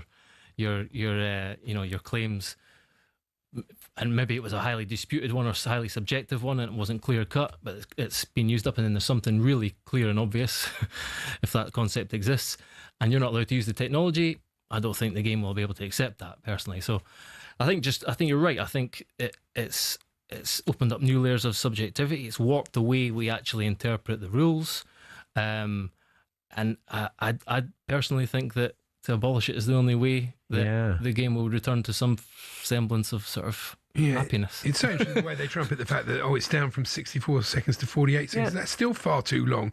Goal on average takes 66 seconds to celebrate. The stadium experience is less for this. It just is. Yeah. I mean, look, there's no doubting that they are getting better at managing it, not just in this country, but only marginally. And you have to outweighing that against the damage that it seems to do to the game. Because at the moment we have this situation where they say it doesn't meet the threshold of a VAR intervention. That's still the referee making that call, rightly or wrongly. I mean, we had to go through this process to realise it didn't work.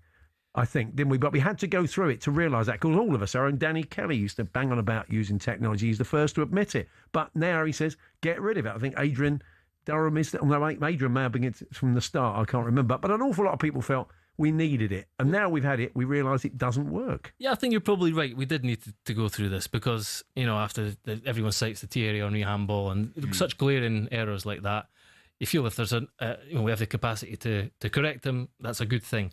And actually the FSA's previous surveys stand up before VAR came in, people were very much for it. 2017, it was 74% for by the FSA. By 2021, it was 63% against, and now it's 3/4 against. So it's an extraordinary swing.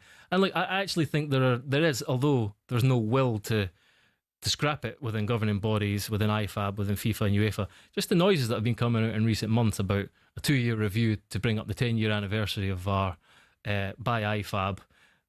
That in itself is a sort of acceptance that it's not working. UEFA's head referees, Rossetti, is he's calling a summit in the summer.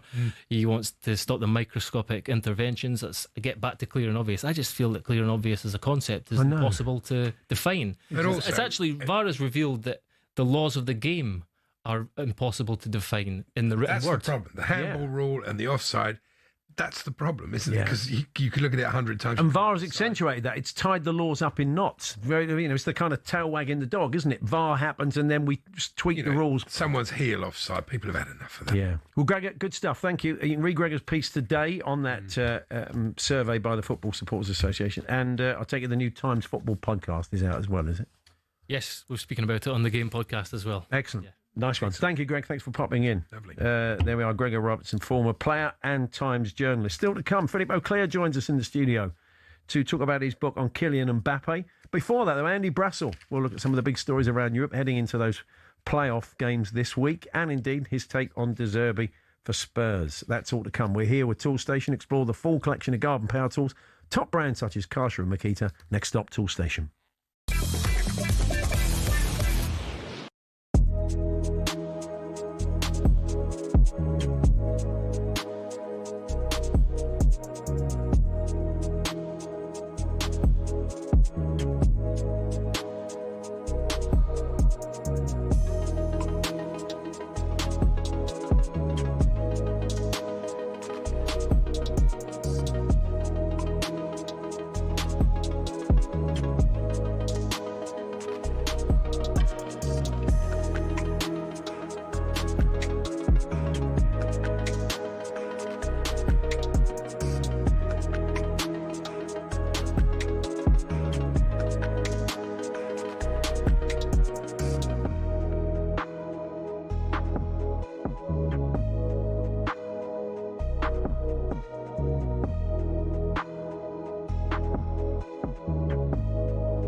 Join us now to look ahead to all British heavyweight boxer Dillian White. Good morning to you, sir. Good morning, Dillian. Good morning, good morning. How's everything been? Good? Yeah, good, mum. Yeah, really, really good. You gutted for the Welsh last night for no reason whatsoever? Or is it just Gabby who's hammering them? I have no comment. Dillian, what are you thinking about this fight then? You fought both fighters, Itauma and Franklin. What are you expecting from Franklin in this fight? I think it's a good fight. It depends on what Franklin turns up because, he can turn up and put on a good show and be a really good fighter. Sometimes he can turn up and be a little bit of a stinker, Obviously, he's coming off a loss in his last fight. But I think that's made him hungrier for this fight. And now, obviously, we look at Moses thinking, if I beat Moses, I get one up on Dillian because Dillian beat me and Moses beat Dillian. So I think he's got double motivation. So, yeah. How good is he, Itauma? You know, only 21 years of age, and we've seen his rise so far. How good is he, and how good can he be? He's very good. Obviously, they're managing properly and maneuvering properly, and obviously he's timing is everything in every division. We have to wait and see. He's very good. He's young. He's active. Obviously, he's explosive and stuff. But we have to wait and see. Every boxing is funny, you know. I mean, taking one fight 2 months earlier, 2 months too late can make a big difference. You know, I mean, maybe you can beat a guy now. Maybe you can beat a guy in 5 months' time, but now you're not ready to beat him. You know what I mean? But Frank's very good at managing the timing. So, yeah, let's see.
Well, it's time to look at some of the big stories from around Europe, the sort of nick some of the big countries are in going into the World Cup, and some of the other stories from these World Cup playoffs and friendlies. Andy Brassel, as always, joins us. Good afternoon, Andy.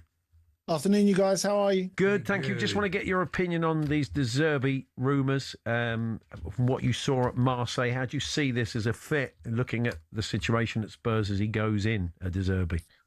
Like, for now, it doesn't make any sense at all. But then very little about Spurs does at the moment, I suppose. I mean, who would you put in there who could save them at this point in time? Look, I think the guarantees he must have if he's even close to agreeing to do it now, because logically, nothing about it should work.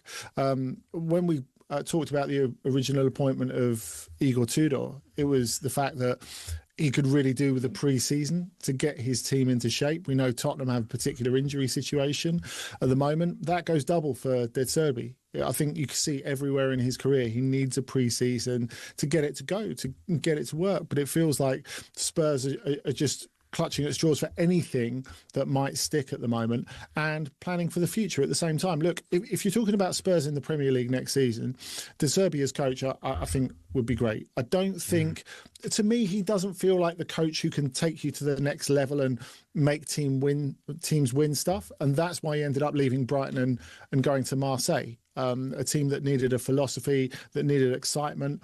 And in those sort of areas, I think he can tick a lot of boxes for you. But if you're talking about winning stuff, obviously that's not where Spurs are at the moment. But if we're talking about doing something very positive at the start of next season, if they're still in the Premier League, he'd be great for that. There's no doubt about it. And you know, some of the football's fantastic, but you know that already from him being at Brighton in the Premier League. I think that's what the Spurs fans want. They had a They do, but they want to stay up first. It's very interesting to hear Andy say that, you know, he's not necessarily the kind of Red Adair who can make things happen quickly and get players playing effectively. Who would work? Do you think, Paul? I know it's a very broad question. I've got that point where I've got no idea. I mean, you can go down the couple of ex-players or ex-player route, arm round the shoulder, etc. I don't know. I don't know what the dynamic is of that dressing room. I just know it's. As Danny Kelly says, it is down to the players. It is ultimately going to come down to them. So we shall see what happens.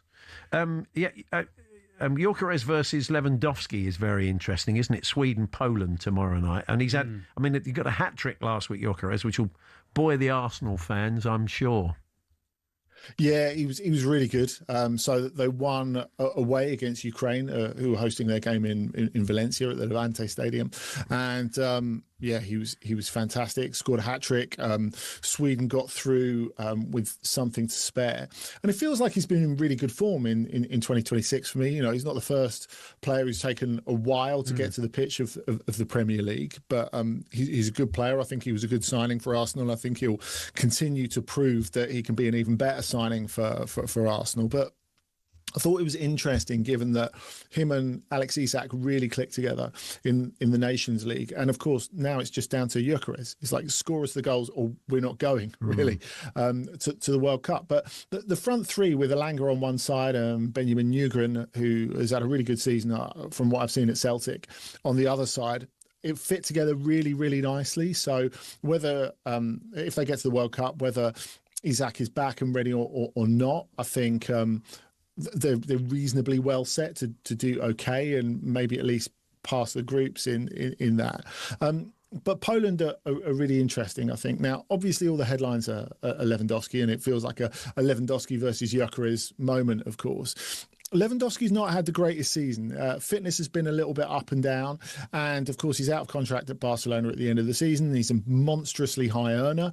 But Barcelona are in the position where they haven't got so much money that they can really go out and buy a replacement. So they're tentatively speaking to him about taking a big pay cut and maybe staying on for an extra season next year. So be interesting to see him at his last World Cup. And at the other end of the age range, if Poland do get there instead of Sweden, it'd be really interesting to see Oskar Piatyszewski, who has just joined Porto this winter from Jagiellonia Białystok, 17 years old, and he is absolutely brilliant. Made his full debut in this, and his teammates are really prepared to protect him. They're steering him away for interviews at the moment because his talent is just so irresistible. Oh, we'll look out for him. Now, there's been a big story, hasn't there, about players pulling out of squads because they're playing in the red zone potentially, and that's probably what Brazil would have liked. Or certainly what Barca would have liked with Rafinha, because he's picked up an injury, hasn't he? And he's going to be out for 5 weeks now. Oh, really? Yeah, I mean, look, international teams always get it in the neck when this happens. I mean, it's not because of the international match; it's because of the schedule of football in general. I would suggest, but that's not stopping Barcelona being absolutely steaming mad about what's happened with Rafinha, and out for 5 weeks means he'll miss both legs of the quarter-final, which is a massive blow for Barcelona. You know, he's arguably their most influential player on and off the field. He's very, very influential in the changing room as well. So it's a huge miss for them, but it's a huge opportunity for Marcus Rashford. And I thought the game against Uruguay on Friday was a really good reminder of the fact that he's adapted so well to Barcelona because he's nowhere near a striker anymore. You know, he's just an authentic winger. That's what he is, and he's really, really good at it. And he can hold an end up for Barcelona. There's no doubt about that. But it's just a massive blow to lose Rafinha, and I think it really, really affects the rest of their season. I was going to ask you about Belgium today, actually, because no one's really talking about them. We're post the golden generation, but they've still got a lot of good players. But they are in the... Maybe I'll get your take on that shortly, but they are in the news because Romelu Lukaku's in trouble with Napoli, isn't he? Yeah, so he went back to Antwerp to do a private training camp and sort of get himself into proper nick for the end of the season, not included with Belgium in this squad because he's not fit enough. But he didn't ask Napoli's permission first, and so they're pretty annoyed. And they've said if you don't come back by Tuesday, we're not only going to fine you, we're going to drop you from the first team squad. It kind of feels as if it's edging towards maybe a separation between the two. We'll see what happens, but he's not the force he was, though, is he? No, he's not, because he's not played all season, Andy. You know, he got a bad injury that's hung around and stopped him from really playing to any sort of degree this season. While he was out injured, he lost his father, which deeply affected him as well. And sometimes I think we can overlook when you're talking about, you know, he's not what he was, and I totally agree on that count. The fact that he's coming up 33 years old, and he's been a first-team player since he was 16. Oh, yeah. I mean, that is a really long time to play the sort of football that he does. Now, look, his eventual plan is to go back to Anderlecht and to finish his career here. Now, I just wonder, with a year left on his Napoli contract, look, Højlund has come in and done so well from Manchester United. They're going to make that a permanent signing. And because they've got him as their starting striker now, they don't really want Lukaku anymore. And they don't really want a guy earning €6 million just sat on the bench. So I think probably the most likely is they come to some sort of decision over his contract in the summer, and maybe he goes back to Belgium. Yeah. And what would constitute a good World Cup briefly for Belgium, would you say, looking at the squad they have? It's really hard to say because they've moved on from a really rough last couple of tournaments when they were sort of moving between the old generation and the new generation. But I think what this game, of course, they went to the US and beat one of the host nations 5-2. Dodi Lukebakio looked great. Jeremy Doku looked great. All their best players are wide players. They've got so many of them. It's absolutely unbelievable. And it's funny, you see the imbalance in international squads at the moment where you can't go out where you can't go out into the transfer market and fix your needs. But they've got enough wide players for probably 2 or 3 nations, and in that sense, I think they can spring a few surprises. France haven't got a lot of needs there. They look pretty strong. I think they do look pretty strong. And just very quick on Italy tomorrow night. We're going to be in Bosnia tomorrow to talk about this, but not home and hosed, are they? We saw Bosnia last week against Wales. That when they fancy it, they can turn it on. So it's going to be a nervy night for Italy. Yeah, and we talked about Lewandowski and Oscar being at different ends of the age range for Poland. It was interesting to see in that Wales game. And I thought Wales were really unlucky, by the way. Yeah. Edin Dzeko heading in the corner from Halilbegovic, who's 18 years old and just signed for Leverkusen. But Bosnia are better than they have been for quite a long time. So it will be tough for Italy. Zenica is a hostile place to go to as well. I've been there for a couple of games, and it's not for the faint-hearted. It's quite a small, compact, sort of sparse stadium. And Italy looked really, really nervous, I thought, against Northern Ireland. So player for player, there's no question, but no one's saying what could happen on the night because, the stakes are higher for Italy than they are for Bosnia. More build up to those games Very tomorrow. true. For now, Andy, thank you very much. Thank you, guys. Andy Brassel there with some of the big stories around Europe, and he'll be back for Trans Europe Express next Sunday night here on talkSPORT. Brad Paul's middleweight boxer, is going to join us. Had a great win over Shaquille Thompson on the undercard of the Itauma Franklin fight at the weekend. He's gone viral, or his trainers have. It's good because he got some great advice in the corner. They don't always heed the advice from their corner men, but Brad did. There's a point where he's not looking like he's sort of taking it in, and then there's a point where he looks like, oh yeah, okay. Yeah, I mean, it's a very simple instruction, and we'll play it to you what gets said and have a chat with Brad because it's opened up a lot of doors for him, exciting times, and that's coming up in a few moments.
Former Liverpool manager Jurgen Klopp has broken his silence on Mo Salah's impending departure from the Reds. Here he is talking to the Anfield Wrap about the legacy that Salah will leave behind.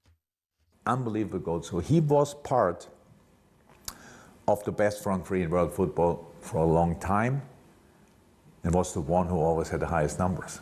So that says something. That really says something. It's not easy to be slightly above the other two guys, and they have all their specific skills. But Mo was the one for the last situation. He wanted to have that more than anybody. So Sadio was a mix of both. Like, yes, he wanted to score goals, but he could have played midfield even. So that's his skill set. Bobby was the genius who didn't care about anything and could play absolutely everything. And Mo was the one who was really always the goal in his mind. And you cannot train that, and I don't think you really can learn it. It's inside, and he has that, and he will have that until the last day of his life. I'm pretty sure that's why it was the challenge, because if you want to rotate or whatever, and you take him off after 87 minutes, you could see in his face he saw I could have scored 3 in the last 5. Yeah, that's Jurgen Klopp speaking about Mo Salah, and touch on basically what we were kind of talking about with strikers these days, where you said some of them don't have that. They don't have that drive to, I want 1, I want 2, I want 3, I want to keep scoring, you know? Yeah. And I just feel like, I don't know if it's a dying art. The striker, the goal-scoring mentality, just to get goals, constantly think about goals. We understand Roberto De Zerbi's close to agreeing a 5-year contract from Spurs, including a hefty survival bonus. The club's hierarchy have some time, as they don't play for another 2 weeks. Our chief football correspondent is Alex Crook. Sunderland away, if he takes the job, be his first game. Not many teams are running at the stadium alike this season. Ironically, his first home game in charge, if he takes the job, will be his old club Brighton. Thomas Tuchel says Declan Rice and Bukayo Saka wanted desperately to play against Japan, but claims it did not make sense because both are clearly in medical discomfort. So Martin Keown appears to have been validated. These are genuine injuries, and I know people want to be cynical, but Arsenal have genuinely got these injuries, and let's hope they're all back, Jim. It's after Gabby Agbonlahor and others raised suspicions that Arteta was doing a Fergie by tactically pulling his players out of international duty. Boxing Now and talkSPORT's Dave Allen says Moses Itauma is that good, he's terrifying the rest of the heavyweight division. Joshua and Fury won't go near him. He's too young, too fresh, too fast. Their best days have gone. So Itauma, realistically, he's looking at the Wardley winner. Itauma, of course, knocked out Jermaine Franklin at the weekend. And golfer Gary Woodland says, anyone that's struggling with something, I hope they see me and don't give up. He's won the Houston Open 3 years after stepping away from the sport to have brain surgery. There's more at talksport.com.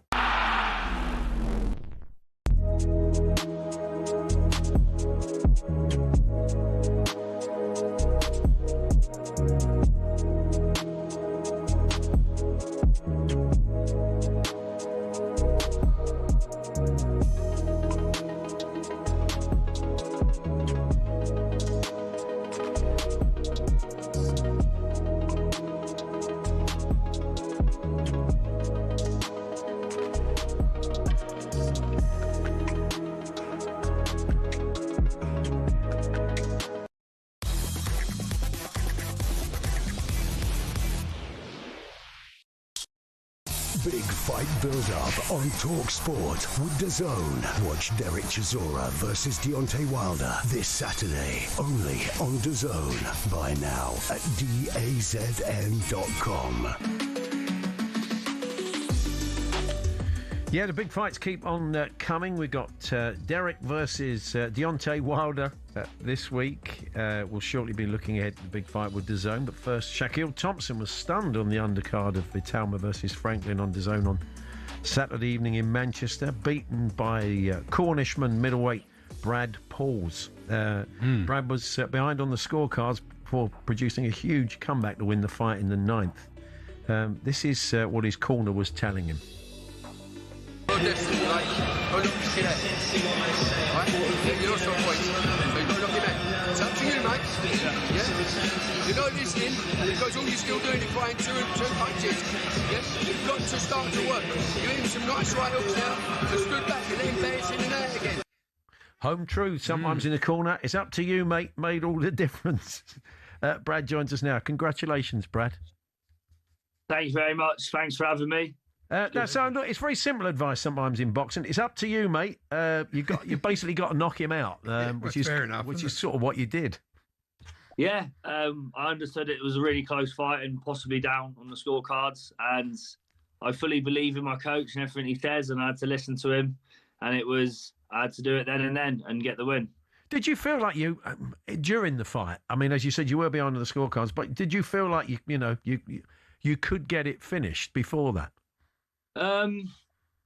It was difficult for the early and middle part. It was very difficult to catch completely clean. Obviously, a lot bigger than me, taller, long levers.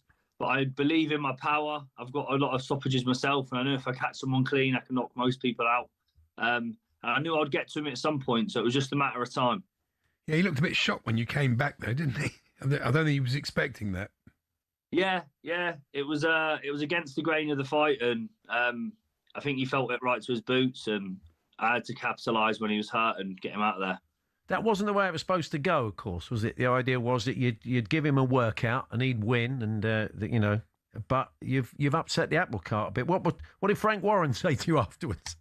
I haven't personally spoke to Frank yet, but I've spoke to his brother and his family members. They're really happy. And yeah, I've been in that situation before when I've been the underdog coming in they feed to their fighter and rip up the scripts. It's something I'm familiar with, and I'm happy to do so. I sort of prefer being the underdog and proving people wrong. So now it's about what I want to do in my plans because I've got the belt. So it's a good position. Yeah. I mean, there's some turnaround, isn't it, career-wise, because things weren't going maybe as well as you'd like recently. You weren't getting the fights you wanted or the profile of the fights you wanted, but this really does open some doors up for you, doesn't it? Massively. And that's boxing. You're one win away from changing everything and you're one loss away from being a bum.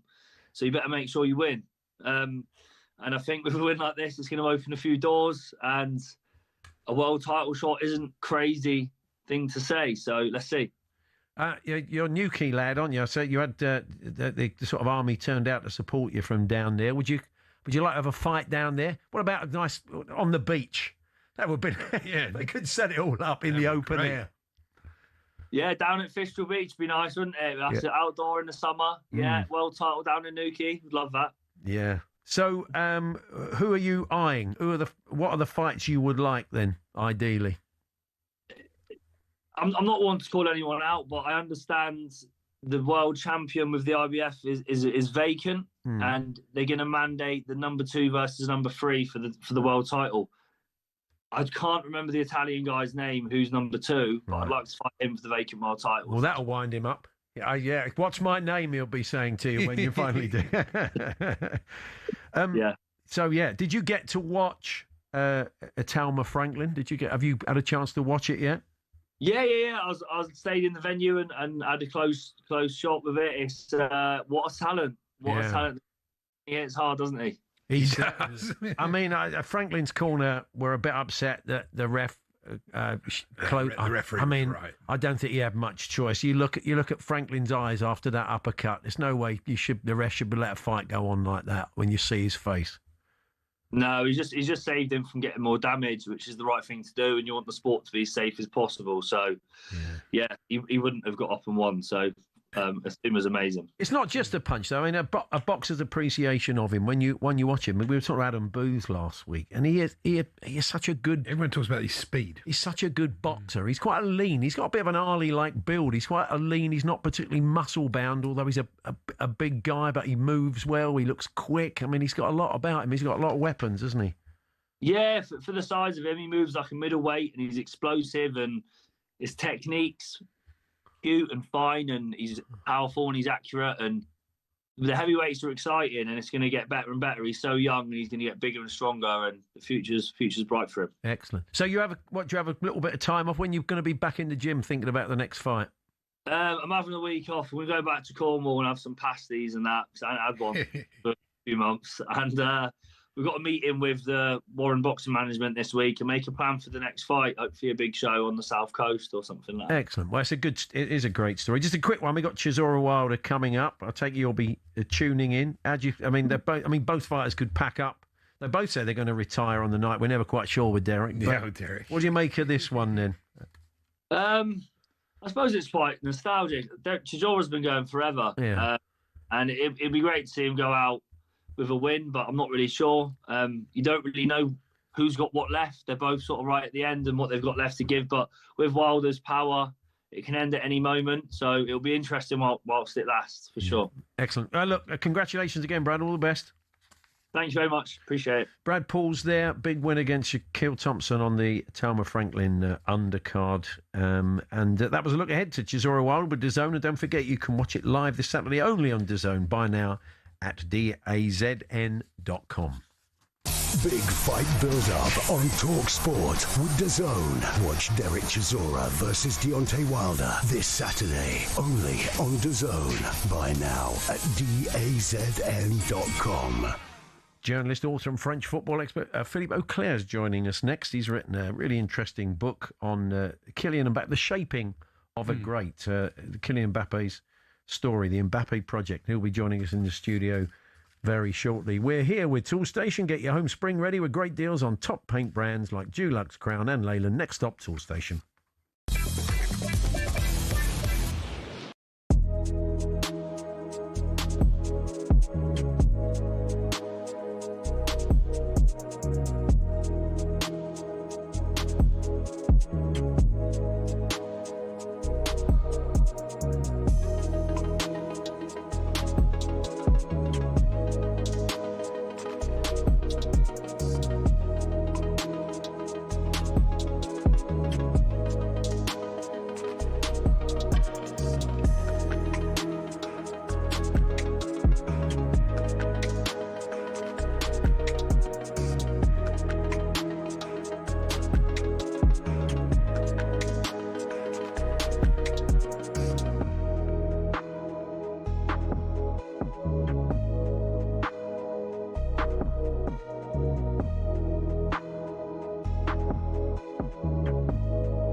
We're talking all things Harry Maguire. John is a Man United fan. Jonathan? How are you doing? You okay? I'm great. Very well, man. How are you today? Yeah, very good. Very good. Thank you. What's that noise? Have you just opened your wallet? No, you have to excuse me. It's the police going past in Hereford, which means there's probably a cat stuck in a tree somewhere. Okay. Well, just be careful. Oh, yeah, I'm being safe, mate. I'm free and all that. Good, good. Go on, off you go. Yeah, talking about Harry Maguire. So, I'm a United fan. Has he let the club down on numerous occasions? Yes, he's a bit of a Marmite player. But with regards to England, I can't think of a time he's ever actually let England down. Yeah, good. Every time he's put an England shirt on, he's always done a job. Yeah. And that's my biggest thing. Would you start him for England? I'd start him for England, yeah. You would? For his experience, for his age, yeah. I think he's a solid centre-back. He, like I said, never let him down. Are you pleased that he's signing? Are you pleased he's signing another year at United? Yeah, definitely. Yeah. He brings a lot of, like, you've seen him over the last few months playing under Carrick. He's brought a lot more composure to that back line. And yeah, all round, I think I've been a critic of him. Like I said, being a United fan, we've had some ups and downs with him. No, you know, with the England thing about letting people down, I can understand that, right? But he hasn't been in England for a little while now. No. And Konsa and Gahey look good at centre half. Stones look good. So under Thomas Tuchel. So I just think that to put him in straight away and say he should be starting, so that I don't agree with.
We're going to talk about Kylian Mbappe now. A new book by journalist and author and musician in another life, Philippe Auclair. The Mbappe Project, Making a Superstar. And Philippe has joined us in the studio. Good to see you, Philippe.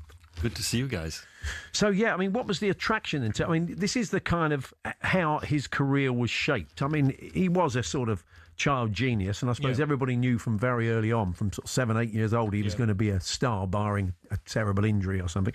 And so it proved. So, I mean, I suppose there's lots of kids out there that are shaped like that don't make it, I guess. And who don't have the same control over their career and who do not benefit from the same environment. Or it's the same talent. I think it would be pretty difficult to find a kid who at 8 years of age, as he was able to completely bamboozle players who are much older than he was. But the success is also due to the way that he's controlled his whole career, which is what the book is about rather than, it's not a straight biography. No. He's too young anyway to do a biography, but the process is absolutely fascinating. It's very family-centred, isn't it? Very much his so. Mum is front and centre of everything he's done, and they've kept it in-house, and that's been a deliberate ploy. Is that because they don't really trust anybody? I think they do not trust many people, no, because you've got to remember they had an experience of what it was with his elder brother, or adopted brother, Jarvis, who was, part of the family, and who was really a great hope for French football, playing with Stade Rennais, scoring loads of goals, perhaps on the verge of reaching the national team, and then decided to go to the Gulf, was badly advised, and decided to go for the money, and his career went to pieces. So they saw that at first hand. And they also saw how there were swarms of agents and intermediaries who were trying to get into, try to get their share of the spoils, and decided, no, that's not the way we're going to do it. We're not going to push the kid too much. He's good enough to push himself, but we're going to look after the sports side, which is dad, and we're going to look after the business side, which is mum, Pfizer. Do you think he gets the appreciation he deserves? I mean, that goal he scored last week, for example, is just typical. It's pretty good, yeah. Absolutely brilliant. But it sort of follows him around. He got a lot of criticism at PSG for the way he left and also while he was there. Same at Real Madrid. It took him time, and his position with Vinicius and all this. There always seems to be some noise around him. Is that just because he's a great player? Partly, and I think it's partly due to the personality as well. He's, as you know, very courteous, polite, smart, very well educated, young man who can speak in 3 languages. And I think he's almost a bit too smooth for many people's tastes, too controlling, and that you miss perhaps the human side. And that plays against him. And also, he's developed a reputation of being quite manipulative in his career choices, and probably what happened with PSG. I mean, I can't think of another player who spent 7 years at the club and he was at war with them for 5 of them. Yeah. It's incredible, really. You were saying, go on. I was just going to say, I mean, he is a very strong personality. He's prepared to say no to his family and his advisors at times, is he? From time to time, though, the decisions tend to be communal, and his mother in particular has a huge influence on him. I mean, especially when it comes to the commercial side of things.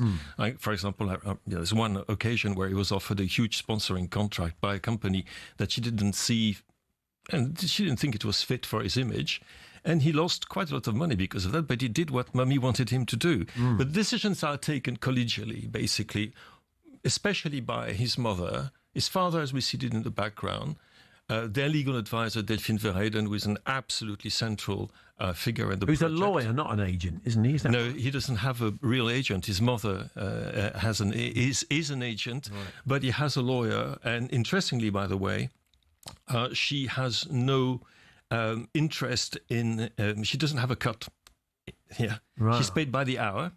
A lot of money. I dare say it's not minimum wage. No, not really, not really. No, she's never said how much, but enough, basically. I wonder if Kylian goes through her invoice. I mean, you booked for 5 hours there, Mum, but I think you only did 4. You wouldn't have that argument with your mum, did you? She pretty much works 24/7 for him, so I would imagine that the bills are pretty hefty. I was intrigued because I was listening to you last night on Trans Euro Express, and you were talking about the book, and you were saying that you felt that he was too happy at the moment, or almost too happy. I wasn't quite sure. A bit too content, is he? Yes. Well, I think he's trying to project the image of a player who is really happy at the moment, be it at Real Madrid, or be it with the French national team. And I found him actually the last 2 games with the French national team against Brazil and Colombia, which were, by the way, mightily impressive, I have to say. He looked really relaxed, he looked really at ease, but he was really trying to project the image of a player who's at ease. With Kylian, it's always like that. There is the actual man, the secret man, I don't know him. Very few people know him, but he's very good at doing that. He's taking care of his image, and with Real Madrid, I think a lot of it had to do with the way Xabi Alonso left the club, which left a sour taste. The fact that some Real Madrid fans are still finding it quite difficult to warm to him, and the fact as well that he's in a club where there is fierce rivalry within the squad. I mean, with players like Vinicius, for example. Well, what happens next with him? I mean, he's gone from the sort of a Paris club that he loved, and he's now gone to Real Madrid. I mean, he's 27. He's still got plenty of football left. I see him at Burnley. But if he really wants Spurs. to come to Spurs, yes. But I mean, like, you do wonder, like, does he stay at Madrid for forever? Or I would think so, unless there was suddenly another huge project somewhere. I mean, but it doesn't get much bigger than Real Madrid, especially for a young man who had decorated his bedroom when he was a child with photographs of Cristiano Ronaldo wearing the merengue shirt. And for him, I think he was rather thinking, well, what did Cristiano do? He stayed at Real Madrid for a very long time. And that's probably the example that he would want to follow. It's very difficult to imagine him in a different club now, because it's been a very regular progression, going to Clairefontaine, then going to Monaco, which is a great club for training young players, then going to the biggest club in France, trying to become the biggest club in Europe, then going to the biggest club in Europe and trying to win. I mean, he's got plenty of things to win still. The Champions League has evaded him, and there's the big one, I think, for him, which is the Ballon d'Or. Yeah. And internationally, I mean, he has unfinished business from the last World Cup. He scored a hat-trick in the final, which is an amazing thing to do, but came away with the loser's medal. Yeah. So you'd imagine. And France, you were saying they were impressive, but they're forward players that they've got to choose from. It's unrivaled, isn't it? I mean, to choose from is actually the conundrum, because a lot is going to depend on the choices that Didier Deschamps made. In a way, I was more impressed with talking about the games we've just seen, with the B team against Colombia than I was with the A team against Brazil. Some of the interplay between Cherki and Akliouche was just absolutely magical. Yeah, they've got some great players. Yes, absolutely. And Desiree Doué scoring his first 2 goals as well. And you're thinking, well, who is he going to put there?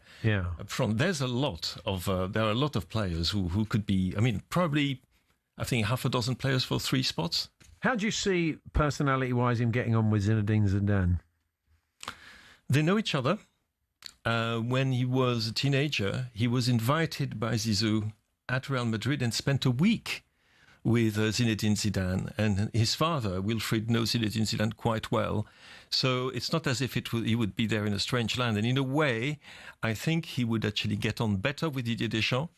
That didn't make much of a headline here, but he had some very strong words about Didier Deschamps after the pseudo debacle at the last Euro, questioning his tactical sense in a way that was actually quite harsh. And you think with Zizou, that should work. I mean, his words do carry a lot of weight. He is the poster boy, isn't he? So, I mean, he's probably aware of that, isn't he? I mean, is he quite manipulative, do you sense? I think that he's very controlled, and from control to manipulation, there is a very, very, very small step. And sometimes, perhaps, he's overstepped that. At times, it's helped him a lot. Like, for example, he had something very difficult to deal with in 2024 before the French general election, when some other players in the French national team were actually saying things that he, as a captain, would have found a little bit difficult to go with. But on the other hand, he had to show solidarity with his teammates and also to send his own message. And he was very, very good at it. When you see the press conference, which was totally off the cuff, no notes, nothing, never.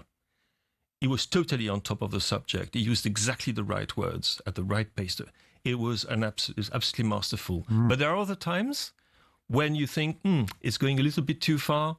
Like, for example, when Antoine Griezmann was, forgotten for the French captaincy, shall we say, and perhaps is the way that he heaped praise on Griezmann as if had been, not as if he was, a key player in the French national team. That grated with some people, myself included.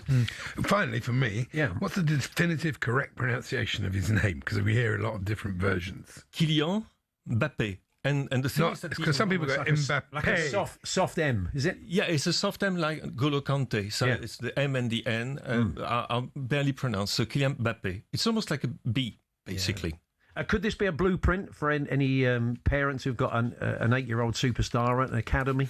Could you follow the Mbappe way, you think? I don't think so. I think you would need to have a Kylian Mbappe to start with, and those don't come that often in world football. Philippe's book, Philippe Auclair, The Mbappe Project, Making a Superstar, is out now, published by Quercus in hardback. Good to see you, Philippe. Thank you very much for coming in. Thank you very much for having me. Still to come this afternoon, we're going to talk women's football, some big games over the weekend, quite incredible story of a new club in the States. We'll be telling you about that. We'll talk F1. The Oliver Bearman crash has caused a lot of consternation. We're looking at the fallout from that and all manner of other stuff. We'll check in on the England camp with Faker, others as well. And that's coming up shortly.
Every Thursday we'll be joining the studio by rapper and Spurs fan AJ Tracy. How are you? How you doing, fella? Not too bad. Good. Now, we spoke to you on the phone before. I've never met you, right? You spoke to me on the phone before, yeah. Okay, do I call you AJ, Trace? You call me whatever you want to call me. Yeah, but what do your pals call you? AJ, Age. Age, yeah. Okay, Age. nice to meet you, Age. If we've had a beer, it's Age. Age, okay. Yeah, we should do that, Mark, on Thursday. Yeah? Thursday's a great night to go out. I heard the fridge is stocked over here. I might be here for... Forget the food. We've got across the road for a few. What, can I ask what AJ stands for? AJ, it's a multitude of things, but it's just a stage name that I thought makes sense. It sounds like a normal name, though. It sounds like a government name, which is why I picked that rather than one of these crazy aggressive rapper names. I thought something that will sell, something that a mother's not going to look at. Their kid wants the AJ Tracy record. They're going to be that name's crazy. I'm not going to buy the record. Just a nice, normal... It's a friendly name. It's a friendly name. Yeah. It's marketable. Obviously it is because it works. Thank you, I appreciate that. Yeah. You said it, not me. Thank you. Thanks so much.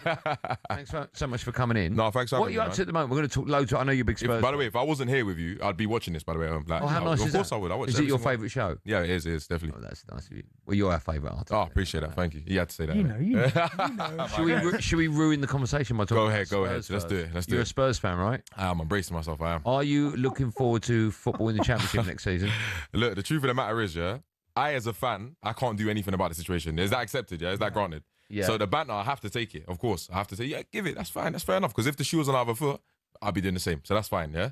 We're gonna get out of the way. Second of all, if we are in the Championship, I'll still be there. Obviously, I'm a Spurs fan. Of course, I'll be there. Of course, it's out of my hands.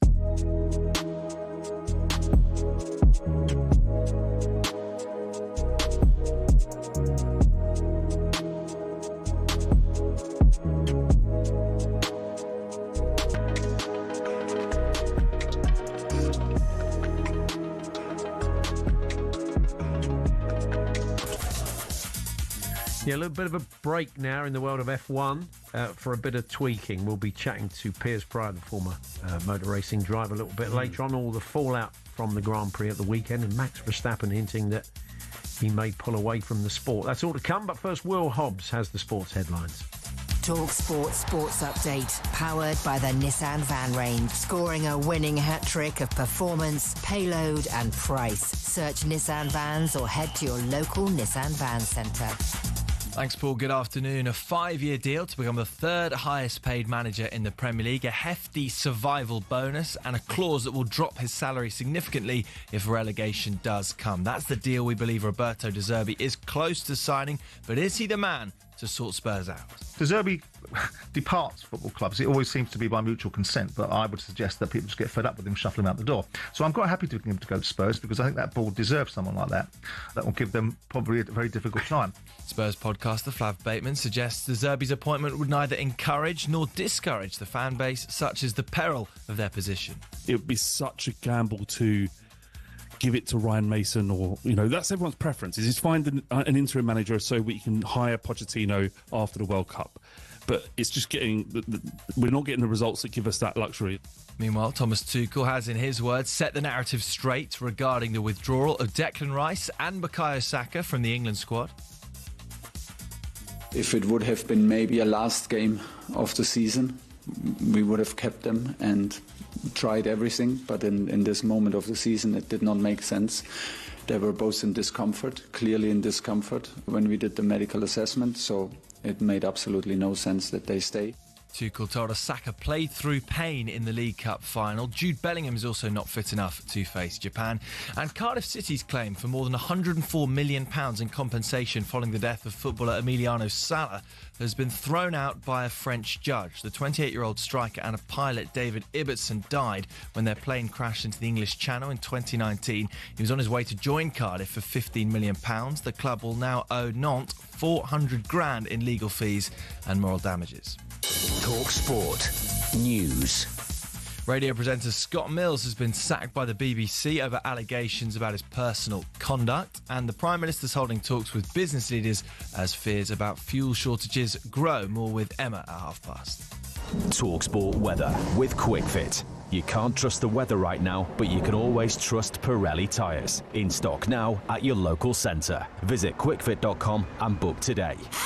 A breezy afternoon with showers in the north and east, easing away, variable cloud and bright spells for most.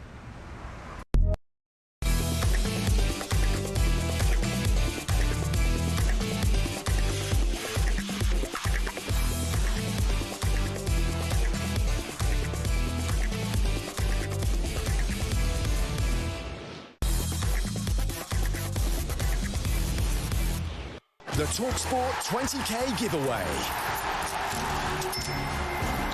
Now, our latest competition has landed, and it's a big one. talkSPORT giving you the chance to win 20 grand, completely tax-free. That's £20,000 that could be yours.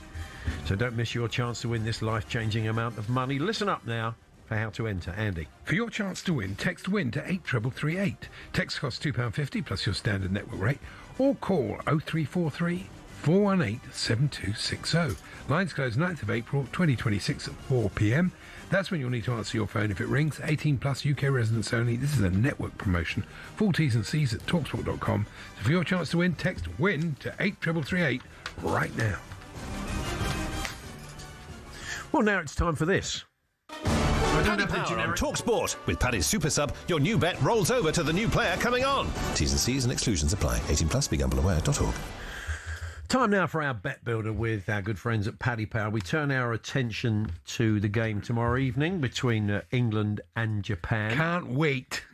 I think it might be a better game simply because there's more players that are used to playing together. And I watched Japan-Scotland the other night, and Scotland had plenty of chances to put that to bed. But they've got good players, and they'll ask some questions of England.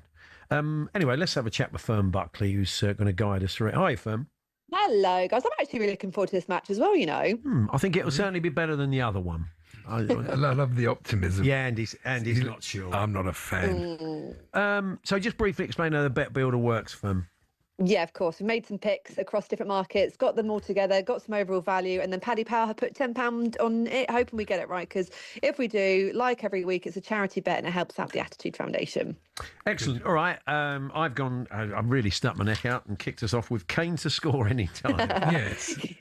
Well, he didn't start, did he, feature against Uruguay. When you look at what he's done so far in the Bundesliga this season, 31 goals in 26 games, I think there's a lot of England fans that are crying out for him, get on the pitch. So I think there'll be a lot of cheers. Very happy to see him appear in this game. For him to score any time, isn't it? 10-11. Andy, I kind of tend to agree with you on this one. You have gone with both teams to score. I think Japan have got a goal in them. They're quite attacking. Itauma and all that. Yep. Yeah, and they're averaging 2 goals per game on them at the moment. And England, they've scored in 21 consecutive matches, so you can see both teams scoring. And when these two have played each other, there's actually always goals on both sides. That's happened in their last 3 games. So both teams to score is actually a really popular pick as well, and that is in at 10-11. This is shaping up rather well, quite worryingly actually, because Anthony Gordon, plus shot on target, says our producer Sean. That feels very, very possible, doesn't it? It does. Again, I know he didn't play against Uruguay, but with all these injuries we're seeing, it's it is expected for him to start or at least feature in the match. And he is averaging just under 1 shot on target per game this season in the Premier League. So, hopefully he can pull it out of the bag for us for our bet builder. We need it. That's an 8 to 11. Despite the draw the other night, the people's pick, this is one of the more popular bets with the Paddy punters who've had a bet builder with you. England win. It should be a stronger team. Yeah, it will be. Good couple of thousand people have this in their bet builder this afternoon. I think it's because Japan have never actually beaten England. So, England have won twice and they've drawn once. So I know what happened last weekend might put a few people off. But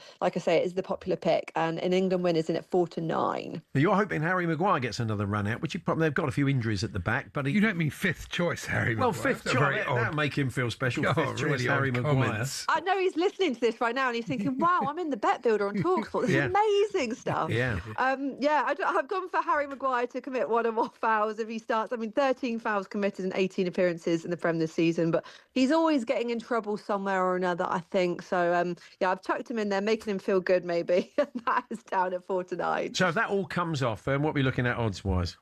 Comes in at 8.5 to 1. So for a £10 bet, you get a return of £93 tomorrow night. And if we get it right, of course, it does help the Attitude Foundation, who do great work with the LGBT community. Excellent. Thank you, Fern. Catch up with you soon. Fingers crossed it's happening, guys. Indeed, this is the one. Fern Buckley there, and that was Paddy's bet builder for today. 18 plus, begambleaware.org. Paddy Power on talkSPORT. With Paddy's Super Sub, your new bet rolls over to the new player coming on. T's and C's and exclusions apply. 18 plus, begambleaware.org. Off the back of the Jeff Parlin thing at the weekend with BT Sport, we asked you about encroachment on the field of play a little bit earlier on. Nigel Leyland, a Tracy story, he was a referee, just refereed a game on a pitch, and his son was playing on one of the other pitches. Oh, yeah. And he went over to watch his son, and the other ref was having a bit of a mare. So he encroached on the pitch to have a word with the referee, and then realising that he was still in his ref's kit from the other game, what a bad look it was. That's not a good look. He gave himself a yellow and then a red. That's very good, Nigel. A good bit of you. Sent himself off. That's good. Yeah, well done. Thank you for that.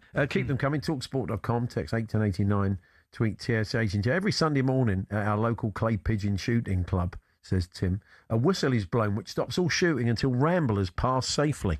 It's a pretty precarious situation for them, having their morning walk and being watched by 50 folks with shotguns and itchy trigger fingers.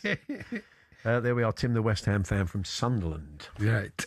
Now, one of the things I love in the tabloid newspapers is what I call headline explained. Yes. That's where they come up with a very, very good headline. Surely the headline doesn't work if you have to explain it. Well, that's what I feel. Yeah. So they've got 2 from today, actually. The first one from the Daily Star. National can't go Pete Tong. The Grand National can't go Pete Tong as the iconic DJ is set to turn it into the party of the year. Yes. The DJ whose name inspired Cockney rhyming slang. Yes, we know. Otherwise, what's the point? What's the point of having the headline? If you don't get it, you're not going to read it. No. This is one about Celine Dion returning to live shows. Nice. My art will go on. Okay. And then they have to describe her as the My Heart Will Go On singer. Yeah, all right. Come on, give us a bit more credit, folks. Definitely give us a bit more credit. What else have I got here? Yeah. Uli Hoeneß, I love this. Honestly, some of the pronouncements of the Bayern hierarchy. They're great, aren't they? Entitled. They're an entitled bunch, aren't they, really? No other club should exist or does exist, according to them. Bayern Munich honorary president Uli Hoeneß says Harry Kane is worth about £217 million, which is quite a specific amount when you realise, of course, he's talking about euros. Yes, I would imagine. What was he claiming? 250 million euros. 250 million euros. So he would say that they got a bargain there. I mean, he's not getting any younger, is he? I mean, no one's going to pay 200. However brilliant Harry Kane is, they're not going to pay 250 million for him. I wouldn't think so. I wouldn't have thought so. And I like this one as well. I think it was on Saturday. It was a headline about Brad Pitt. Yeah. I think most people would admit that Brad Pitt's quite a good-looking fellow, I'd say he is, really. Yeah. I'm not going to knock it back. 03717. No, the headline was, in the Sun, It's Brad Pitiful. Actor Brad Pitt looks like he's seen better days on the set of his latest film. I was thinking, blimey, have you seen the blokes on floor 13? They don't look like.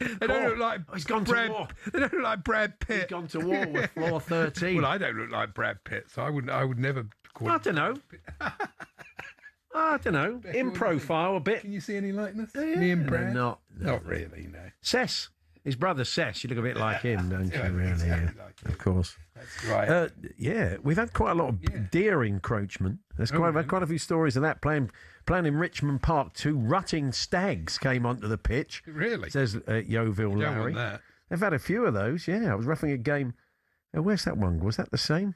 No, that wasn't the one, was it? That was a deer. I can't find it now. We had loads of... Yeah, we had deer, basically, a lot of deer on the pitch. You don't want that. Somebody was at the Royal Television Society Awards. Oh, yeah. And was quoted this person. I've been to those before. Yeah. Yeah, many years ago. I think the loose women crowd. They were just on the way in.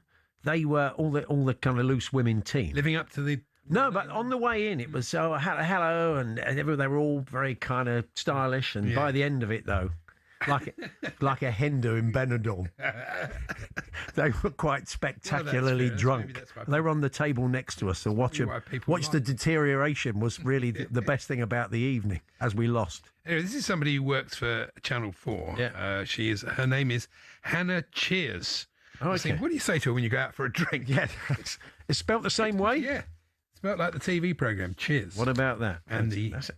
Hannah, cheers. Cheers. Yeah, it can't be easy, can it, really? I mean, does she keep looking up and saying yes every time someone toasts in the room? It can't be easy, can it? Anyway, all right. We'll move on, shall we? We're going to talk a bit of F1 next. We had Ollie Behrman, who we had on the show a little while ago. He's a nice lad. It wasn't nice to see him crash the car like that.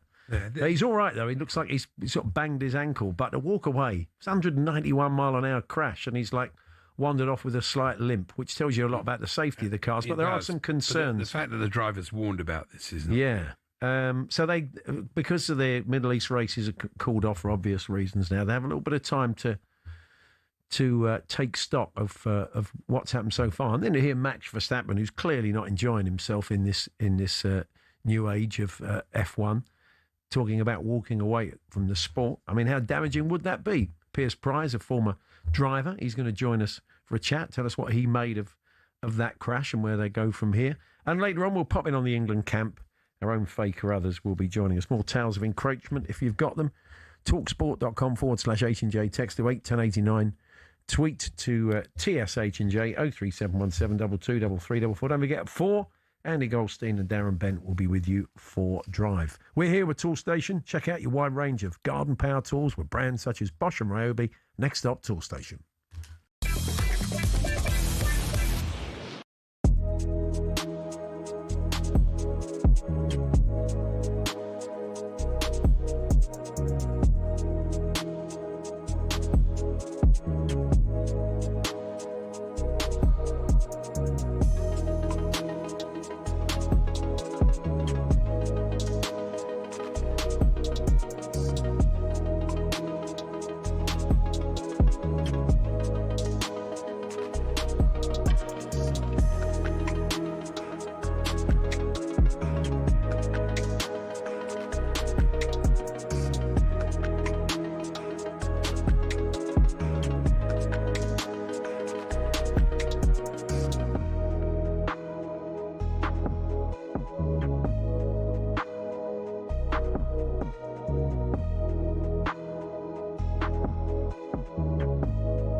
Stefan, the cost of missing out on the Champions League. If I throw 4 at you here, Chelsea, Liverpool, Manchester United or Newcastle, missing out in Champions League, who would feel it most? Yeah, I think Newcastle would definitely feel it the most, just because the base they're coming off is that much smaller. So therefore the proportion that's associated with Champions League football is that much bigger. And they probably did something like £55 million of UEFA money. And then on top of that, obviously had the 5 home games on top, which are, or 6, probably 6 actually, when you, I think they had a playoff. So that's 6 home games on top. I mean, that's obviously very significant. So you're talking about 75 million quid out of revenue of, let's say, 300 this season. You know, it's quite a big drop next season if it's not there. Now, obviously, they may get Europa or the conference. The conference doesn't really move the dial at all. And Europa, you have to win it really to make a meaningful difference. And that then brings you a Champions League place. So I think Newcastle will feel it the most. But it will definitely be painful for the others. It will be painful for Manchester United. It doesn't look like they're going to miss out, but if they did, of course, that would be the second consecutive season. Yeah, Chelsea? Chelsea, yeah, very much so, given that if you were to compare the financials for this year versus the season next year when they weren't in the Champions League, not only would you see a drop-off of Champions League football, probably somewhere in the order of £90 million for them, because they get more of the what's known as the...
Paul Hawksbee, Andy Jacobs here on talkSPORT. We'll catch up with Faker others later on, ahead of the game live on talkSPORT tomorrow night between England and Japan. Faye's been having a chat with Thomas Tuchel today, and we'll play you some of that and get some reaction from the camp. Before that, though, F1, and quite a lot emerging from the Grand Prix in Japan yesterday, that crash by Ollie Behrman, and, of course, the comments of Max Verstappen. Is it worth it? Is one of the phrases he used. We knew before this race he wasn't happy with the changes this year, but he has now probably doubled down on it. Piers Pryor joins us. He is a former driver, GB3 driver, and commentator and presenter. Hi, Piers. Hi guys, I haven't seen you for a while. I'm enjoying the new background you've got in the studio. Oh yeah, look at it. It's like a man cave, isn't it? Really, it's got that vibe. Did you do the bricks yourselves? Yeah, we did. We did. Yeah, Andy came in at the weekend and laid the. I carried the hod for him. Yeah, that's pretty nice. Let's get a driver's perspective on this Ollie Behrman crash, and maybe some of the. Why are the drivers so unhappy, and the kind of drivers' union so unhappy about the nature of this crash? Well, you spoke about it a moment ago. It was an absolutely massive shunt. I mean, 50G is, even in Formula One terms, a huge crash. You mentioned 190-something miles an hour is where the incident started. And the reason the drivers are so upset is because it was, in part at least, caused by the new engine regulations. I don't know how much you guys have spoken about it on the show recently, but the batteries are recharging at the end of the straights to try and give them a boost out of the corners, which means they're actually slowing down at the end of the straight.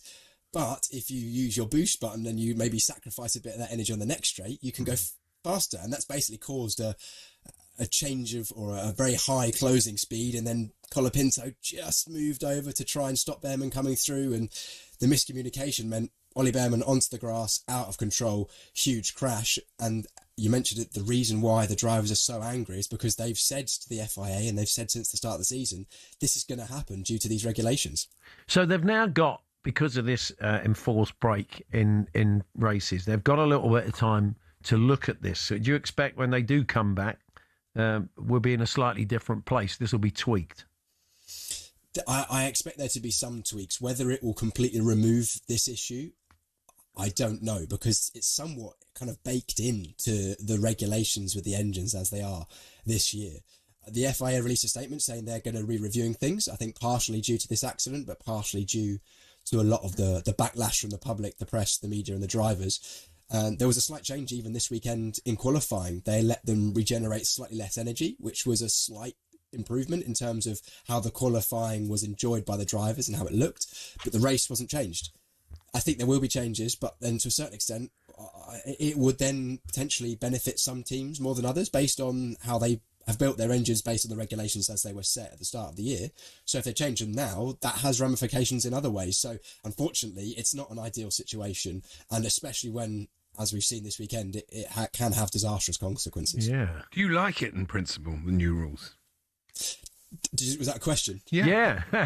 Well, I mean, I don't know. Are you enjoying the racing? Because some people love it and some people Max Verstappen isn't. We'll come on to him in a minute. But what do you make of what you're seeing so far? Do you know what? I think it's important to distinguish between the cars and the engines, because the cars are actually, I think, a step in the right direction. They're slightly lighter, they're slightly narrower, they're a lot more enjoyable for the drivers, they're a lot less peaky in terms of the way the aerodynamics works, which means that drivers can follow closer, and they seem to be enjoying that part of it. The engine regulations which accompany the cars themselves is, I think, what a lot of people have a problem with.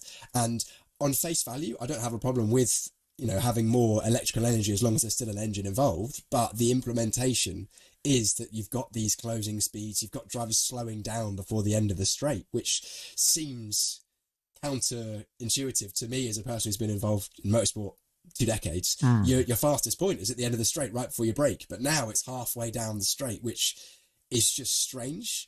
Whether in a year's time, if it stays like this, we'll still be talking about it, I don't know, but it is a bit unusual, that's for sure. I don't think I'm fully sold on it at the moment. I mean, we do, as you say, if Max Verstappen could just see this season out, things could be very different next season. But at the moment, he cuts a very frustrated figure, using the term, is it worth it? So he's not enjoying driving at the moment and is considering stepping away from the sport. How realistic a threat you think that is, Piers?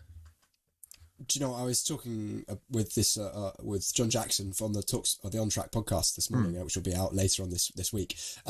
I think it's a genuine threat. I think the wording, it's stepping away from the sport. There's no chance of that for Max Verstappen, but stepping away from Formula One, definitely. He's been testing and racing at the Nürburgring in GT3 cars, which are like, supercars with, wings and proper racing cars. He was, even earlier this week, I heard rumours that he was at Fuji International testing some Japanese sports cars. So he loves racing. He wants to be racing. He'll be racing until he physically can't anymore. But clearly Formula One at the moment, the way that it's set out, he doesn't like it. And I can genuinely see maybe end of this year into 27, him taking a year out, helmet up in Formula One and go and basically race for fun, couldn't he? How dangerous, how damaging is that for the sport, that you've set a sport up where a 4-time champion feels that he can't be involved in it because he doesn't like it anymore?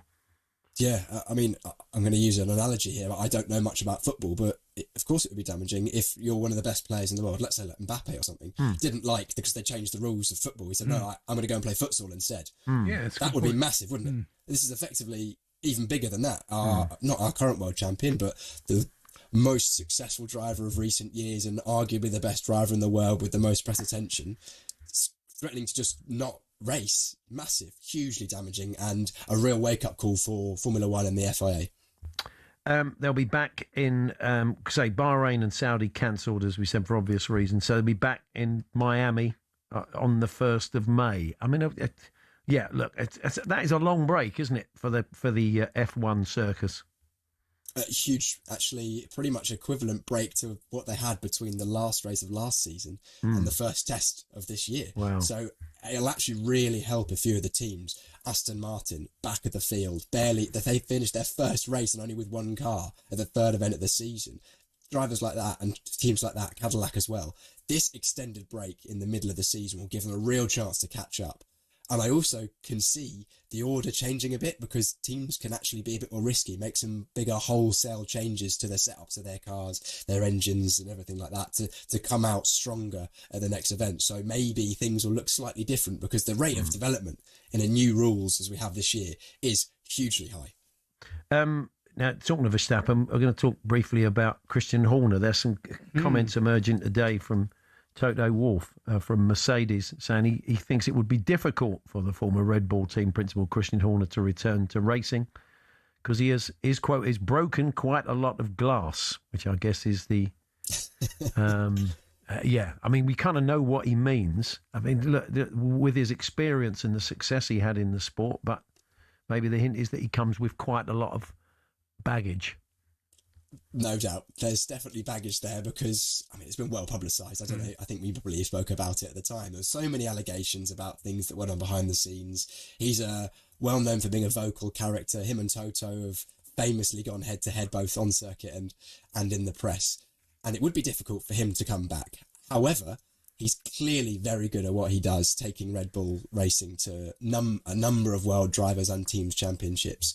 And Formula One has a famously short memory. I mean, the current person who's leading Alpine is Flavio Briatore, who supposedly had a lifetime ban from Formula One for cheating. So you never know. Never say never. Cheers. Thanks very much, Piers. Good stuff. Cheers, guys. Piers Pryor, their former driver, commentator and presenter, and say a month off, effectively. Bless you. Thank you. Oh, he's gone. Get that man some water. That's fine. We're going to enter the world of the WSL next. A painful weekend for me as a Spurs fan. We got a bit of a shoeing in the North London derby, which I watched. But I watched an incredible game, a mad first half between Chelsea and Villa yesterday. Still not right at Chelsea. Crazy game it was. Anyway, Angelina Kelly's going to pop in. We're going to chat about that. And Denver Summit are a new club in the States. See if you can guess their attendance for their first ever home match at the weekend. We'll tell you more in a few moments' time.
You played in Korea and Japan, didn't you? World Cup in 2002. Did you find it hard, the weather conditions to play in? They are tough, and in South Africa as well. We played a game, and then the altitude, the ball moves different and everything. And if you're not used to it, as we know, we all love to go on holiday in the summer, but playing football, running around in that heat and that weather, it takes its toll at the time, and we're just not a nation that's used to that. So that's one of the major things I look at when it comes to that tournament being over there. What about strikers? We know Harry Kane's going to go, but if you looked at the Euros, he was injured, wasn't he? And Gareth Southgate was still playing game. Maybe they didn't trust other strikers in the squads. What do you think of tonight? Do you think Solanke and Calvert-Lewin have to put in a performance? I think it's their chance of breaking in, isn't it? It's their chance of solidifying themselves in that talk of being the one to take over, because we really don't know who's going to take over from Harry Kane or what it's going to look like after he leaves. I was always an advocate for Ollie Watkins, because he just gives you something different. Yes. At times, Kane comes to feet a lot. He's fantastic at turning, sliding people in and then getting shots off, etc. But what about sometimes you get in behind? And that's what Ollie Watkins gives you. But one thing you got to remember, we've got two left wingers that actually have played up front. Yeah. Gordon played in the Euro. I think they won the Euros under 21s, and he was a forward playing up front that whole. We understand Roberto De Zerbi's close to agreeing a 5-year contract from Spurs, including a hefty survival bonus. The club's hierarchy have some time, as they don't play for another 2 weeks. Our chief football correspondent is Alex. Injuries, and let's hope they're all back, Jim. It's after Gabby Agbonlahor and others raised suspicions that Arteta was doing a Fergie by tactically pulling his players out of international duty. Boxing Now and talkSPORT's Dave Allen says Moses Itauma is that good, he's terrifying the rest of the heavyweight division. Joshua and Fury won't go near him. He's too young, too fresh, too fast. Their best days have gone. So Itauma, realistically, he's looking at Dubois, Wardley winner. Itauma, of course, knocked out Jermaine Franklin at the weekend. And golfer Gary Woodland says, anyone that's struggling with something, I hope they see me and don't give up. He's won the Houston Open 3 years after stepping away from the sport to have brain surgery. There's more at talksport.com.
Now, with no Premier League and not a lot of league football either, it was a great showcase for WSL at the weekend, which I'm sure is why we had, 3 derbies. But the good thing is, a lot of the games lived up to their billing. We had plenty of goals, plenty of stories emerging from the matches. And Angelina Kelly is here to round everything up. Hi, Angelina. Hello.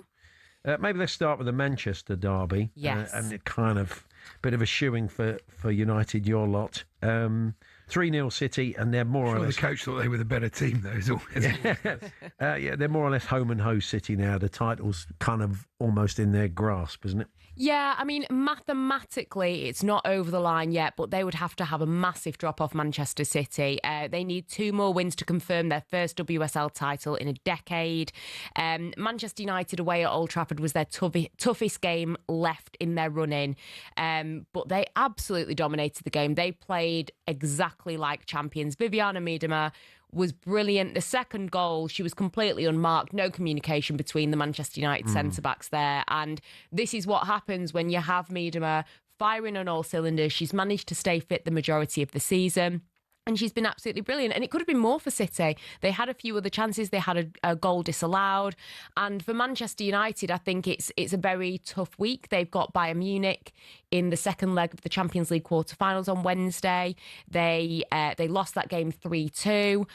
Even if they do get to the next round of the Champions League, they'll probably face Barcelona, which, in my opinion, if they can't beat Manchester City, they've got no chance against Barcelona. So this also now affects the Champions League spots in the Women's Super League. And I think Mark Skinner's going to come under a lot of pressure because they're currently in 4th. And basically, in order for Manchester United to finish in the top 3, to qualify for the Champions League, a big side against your Arsenals, Manchester City's, Chelsea's, he's not really getting the results. So it will be an interesting one to see what the powers that be at Manchester United decide to do. On to the North London derby. Arsenal 5, Spurs 2. First half hat-trick for Alessia Russo. A third goal. Really I think we had playing well at the moment. We had Antonia Kinski in goal for the third one, and it was just basically played the ball to her to finish a hat-trick. It was a bit of a howler defensively from Spurs, wasn't it? Yeah, I mean, you have to appreciate with Spurs their centre-back pairing were at the Asian Cup. You had one player return, Claire Hunt, who was representing Australia, has got to have surgery, so she's out. I think they really missed her. But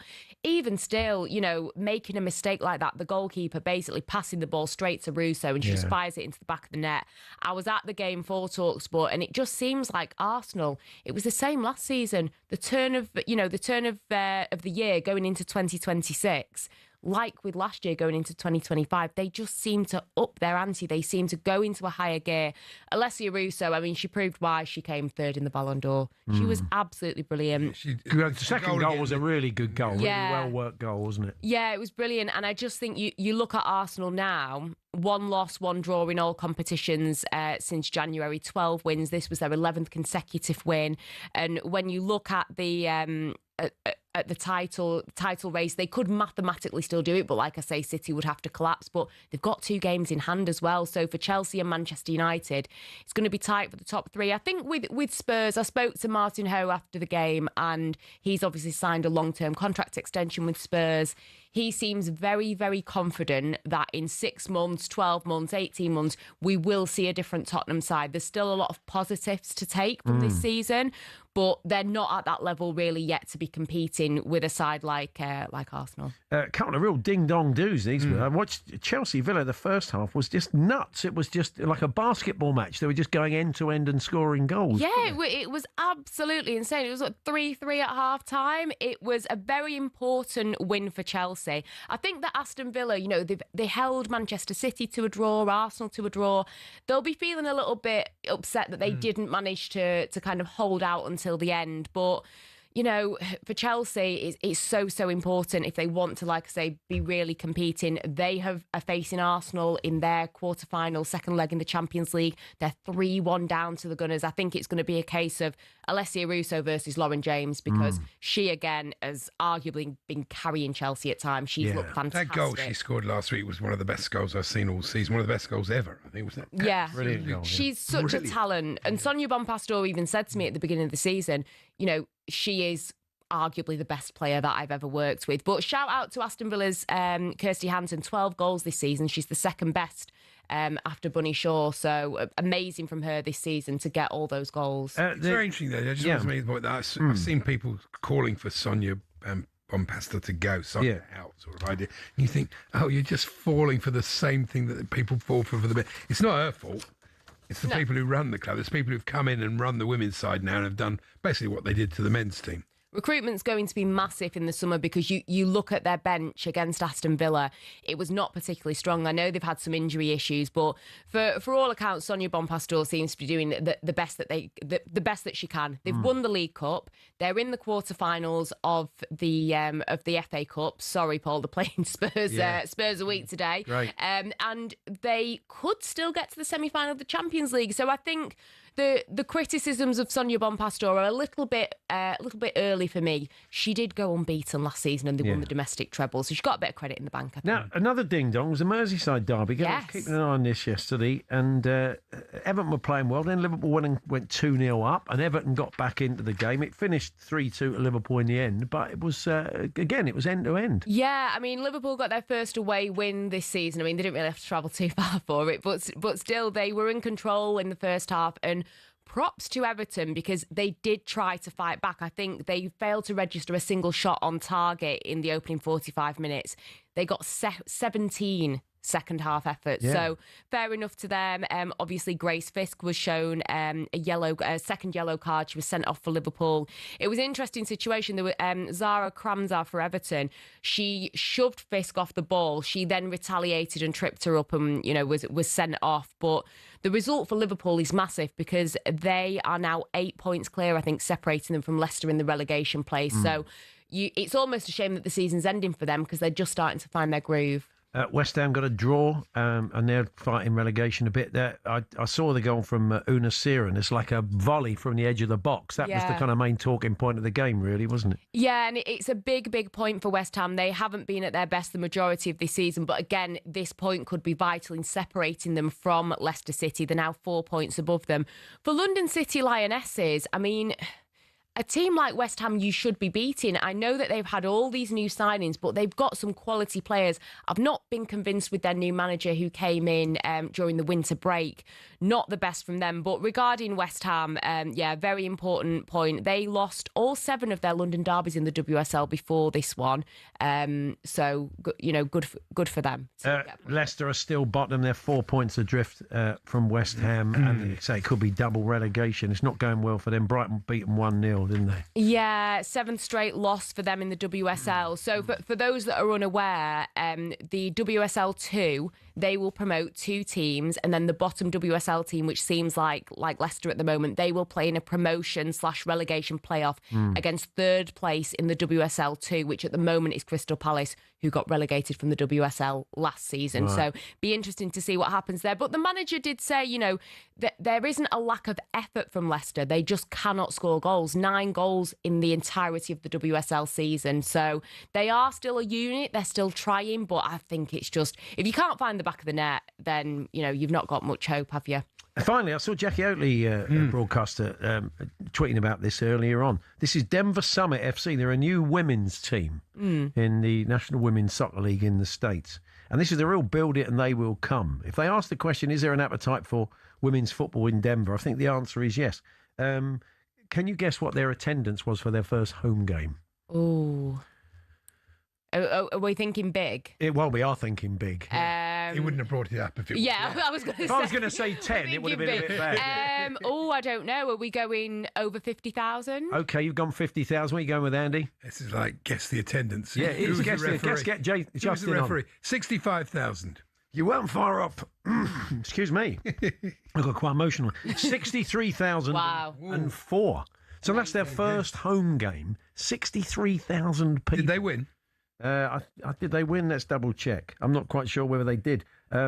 I think it was 1 on Saturday against Washington Spirit 0-0. 0-0. Okay, they won't be back then. Yeah, there'll be about 5,000 next week. But they don't like 0-0 in America, do they? It's a great lesson for the WSL. Though you look at Arsenal, over 46,000 people at the Emirates Stadium. A lot of people, I'm sure, celebrating Kim Little, over 400 appearances. There was a great teeth over her, but Arsenal really leading the way, and it'll be interesting to see how the other WSL sides catch up, because they are really storming ahead, and the atmosphere, I cover a lot of Arsenal women's games, the atmosphere is unmatched. It's absolutely brilliant. Yeah. I'll take it Leanne's back with a women's football show on talkSPORT 2 today, isn't she? Yes, as always, they'll be digesting absolutely everything. That'll be available on talkSPORT 2 or wherever you get your podcast from. So that'll be what, 6 o'clock? Is it going out? I think live? 7 o'clock on 7 talkSPORT 2. But yeah, wherever you get your podcasts, you'll be able to find it. Yeah. Thank you, Angelina. Catch up with you next week. Angelina Kelly there with everything from the WSL. We're off to the England camp of Faye Carruthers next, ahead of Japan tomorrow. That's live on talkSPORT. Of course, we're here with Toolstation. Get your toolbox essentials this spring with big savings on screws and fixings. Next up, Toolstation.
Liverpool have announced on Tuesday the cost of attending a match at Anfield is going to increase. It's going to go up by 3% next season, following further increases in line with inflation over the next 2 campaigns.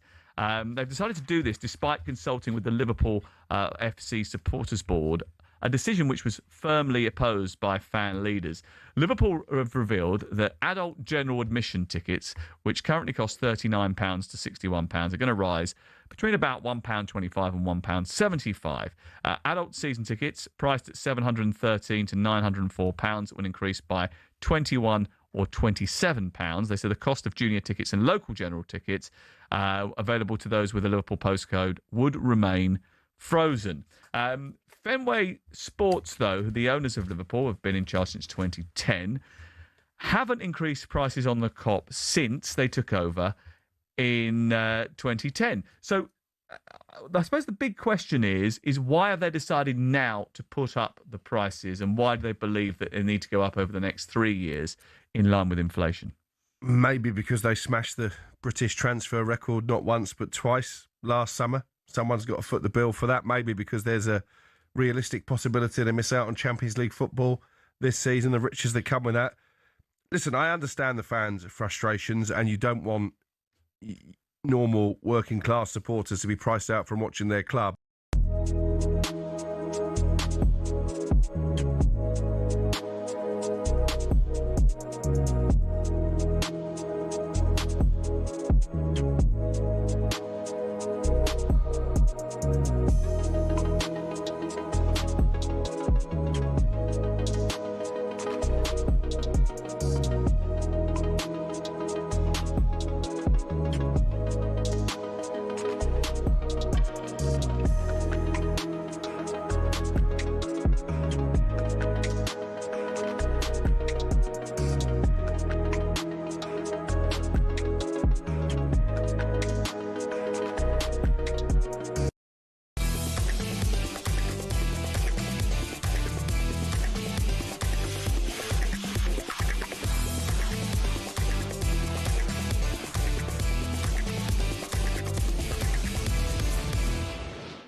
Before we chat to our England correspondent Faye Carruthers at England HQ, let's hear from Thomas Tuchel. Faye caught up with him a little bit earlier on, and she asked him about Ben White being booed at Wembley on Friday.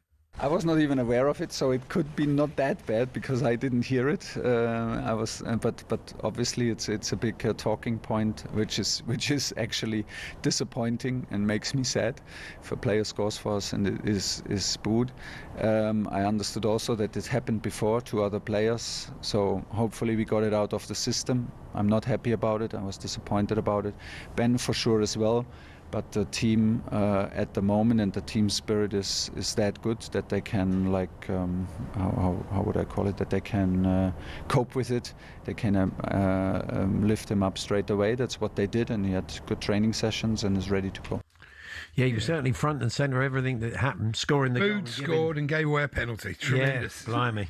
Faye's dashed back from England HQ, but she does join us now. It wasn't everybody. I mean, it was a smattering. Yeah. It was a bit panto, Faye. You were there. You'd know roughly what was going on. What did you make of it?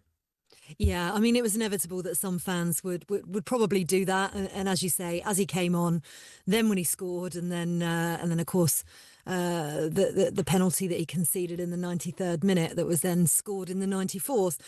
It was eventful for sure. But what was really interesting, I thought, when I got down to the tunnel after the game, John Stones was actually waiting in the tunnel for Ben White just to kind of shake his hand as he kind of came out. So, I think certainly the players would be disappointed for him. The player himself, no doubt, would be disappointed. Nobody wants that to happen when you're playing for your country, but I think that he would also partly understand as well. Oh, he would have expected. Do you think he's got a chance to make the final squad? It depends on injury, I would say. I would say unlikely. However, what he does have going for him, obviously, is that he can play as right back and as centre back, and that's why he was brought into this squad, because Jarell Quansah had to pull out with injury, and so he directly replaced Jarell Quansah, who can also play as centre back and right back. So I think it's very much going to depend on who's fit come the end of May, when Thomas Tuchel has to make his final decision. I can see if he's fit that he would make the provisional squad.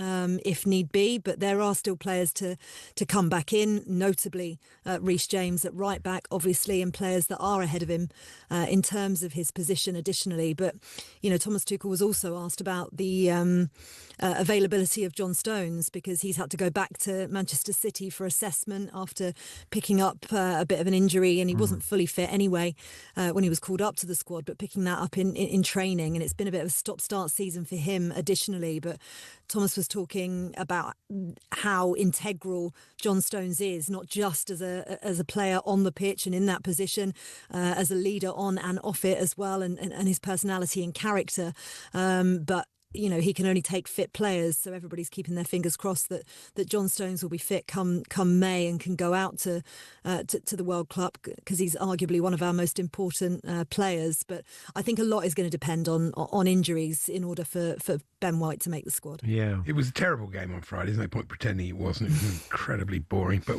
hopefully, and England owed the fans this, I think, hopefully it'll be a better game tomorrow. Looking at Japan against Scotland the other night, I think, and with so many of the, if you like, the first choice squad back, I think it should be more entertaining. It'll be more entertaining, and it'll certainly be less attritional. Yeah. It was more like an NFL game, to be honest, on Friday. I don't think the players were really given an opportunity to play. It was very, very feisty. Although when I spoke to James Garner post-match, he loved it. He thought it was great. He loved that kind of battle on the pitch, and won player of the match as a result of it. But yeah, no, it was a really difficult watch. So yeah, I would expect a more free-flowing game against Japan. Thomas Tuchel was talking about how they play with a 5 at the back, and they quite like to catch teams on the counter-attack, so I think it'll be a little bit more open. I had a feeling that this one, the one on Friday night, might be quite cagey. Jim Proudfoot had spoken and said to expect it was going to be a low-scoring game, and it certainly was. But it's a shame that we lost some players as a result of some of the aggression that we saw on the pitch. But I think this will be different, and this is the send-off series, as they're calling it, send-off series 2026. So it'd be good to end on a high, but we've watched enough of these kind of friendly matches and lead-ins to tournament to know not to take too much into account. I think Thomas Tuchel will have learned something from his team, and he's been pleased to have them back together as a collective again. But it's not the be-all and end-all. What the result of this game is, it's finding new connections, seeing who's played themselves into or out of contention for that final 26. It'd be interesting to see. You mentioned James Garner. Could he be the bolter? I mean, for Tuchel to say afterwards he's our Valverde, that's high praise. I mean, look, he's got a chance, hasn't he? He did pretty well. He's a good player, but he's not that. Well, he's not. Well, I mean, he was kind of joking about it, wasn't he? He was kind of joking. I was in the press conference when he said it, but then I'd equally 5 minutes earlier spoken to him in the tunnel about how impressive James Garner was, and he said there were times towards the end of the first half where he got a bit sloppy and he lost the ball, and he had a long conversation with him actually when he came off, when he subbed him off. But I think he likes him. You can see that he likes Elliot Anderson additionally. So I'd quite like to see how that's going to work out with no Declan Rice and no Adam Wharton. It'll be interesting to see what he decides to do, whether he'll look at Garner in the 8 and keep Elliot Anderson in the 6, or potentially we could see a pairing with Mainu. So I think there's plenty to go on with that, and it makes for interesting reading. But I already think he's impressed with him. He's had the most consistent season, I think it's fair to say. He's great at set pieces. He can play on either flank in defence additionally. So he's got that versatility as well. All he'll have wanted to see is whether or not he feels he's comfortable in an England shirt, which he certainly felt when you saw him out there against Uruguay, and how he clicks with the team, which also seems to have done well. So yeah, I think he could, and we do always see this, and the three of us have spoken about this previously as well. There is usually a late player. Yeah. It was Ben White in 2021 for the Euros that gets called up late on. So who knows? I think James Garner's got a good chance. Thank you, Faye. We'll catch up with you soon. See you later. Faye, part of the team bringing you the game live tomorrow, of course. It'll be Max Dowman representing his new club, according to Adrian. Yeah, Perry wasn't having that. It was ridiculous. You go and check that out on the talkSPORT app. Anyway, that's us. We'll reconvene tomorrow to build up to that game and all those playoffs tomorrow evening in the World Cup. Have a good one, and we'll see you tomorrow from 1. But coming up next, Andy Goldstein and Darren Bent bring you Drive.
With Mo Salah leaving, a lot of commentators have talked about the fact there's a lack of icons in the Premier League. Obviously, last year we had De Bruyne leave. You've had, over the course of the last few years, you've had Ronaldo back fleetingly. You've had Ibrahimovic here fleetingly. But the big boys don't come to the Premier League, do they? I mean, Haaland is probably the only global icon that is still there. Would that be fair? I mean,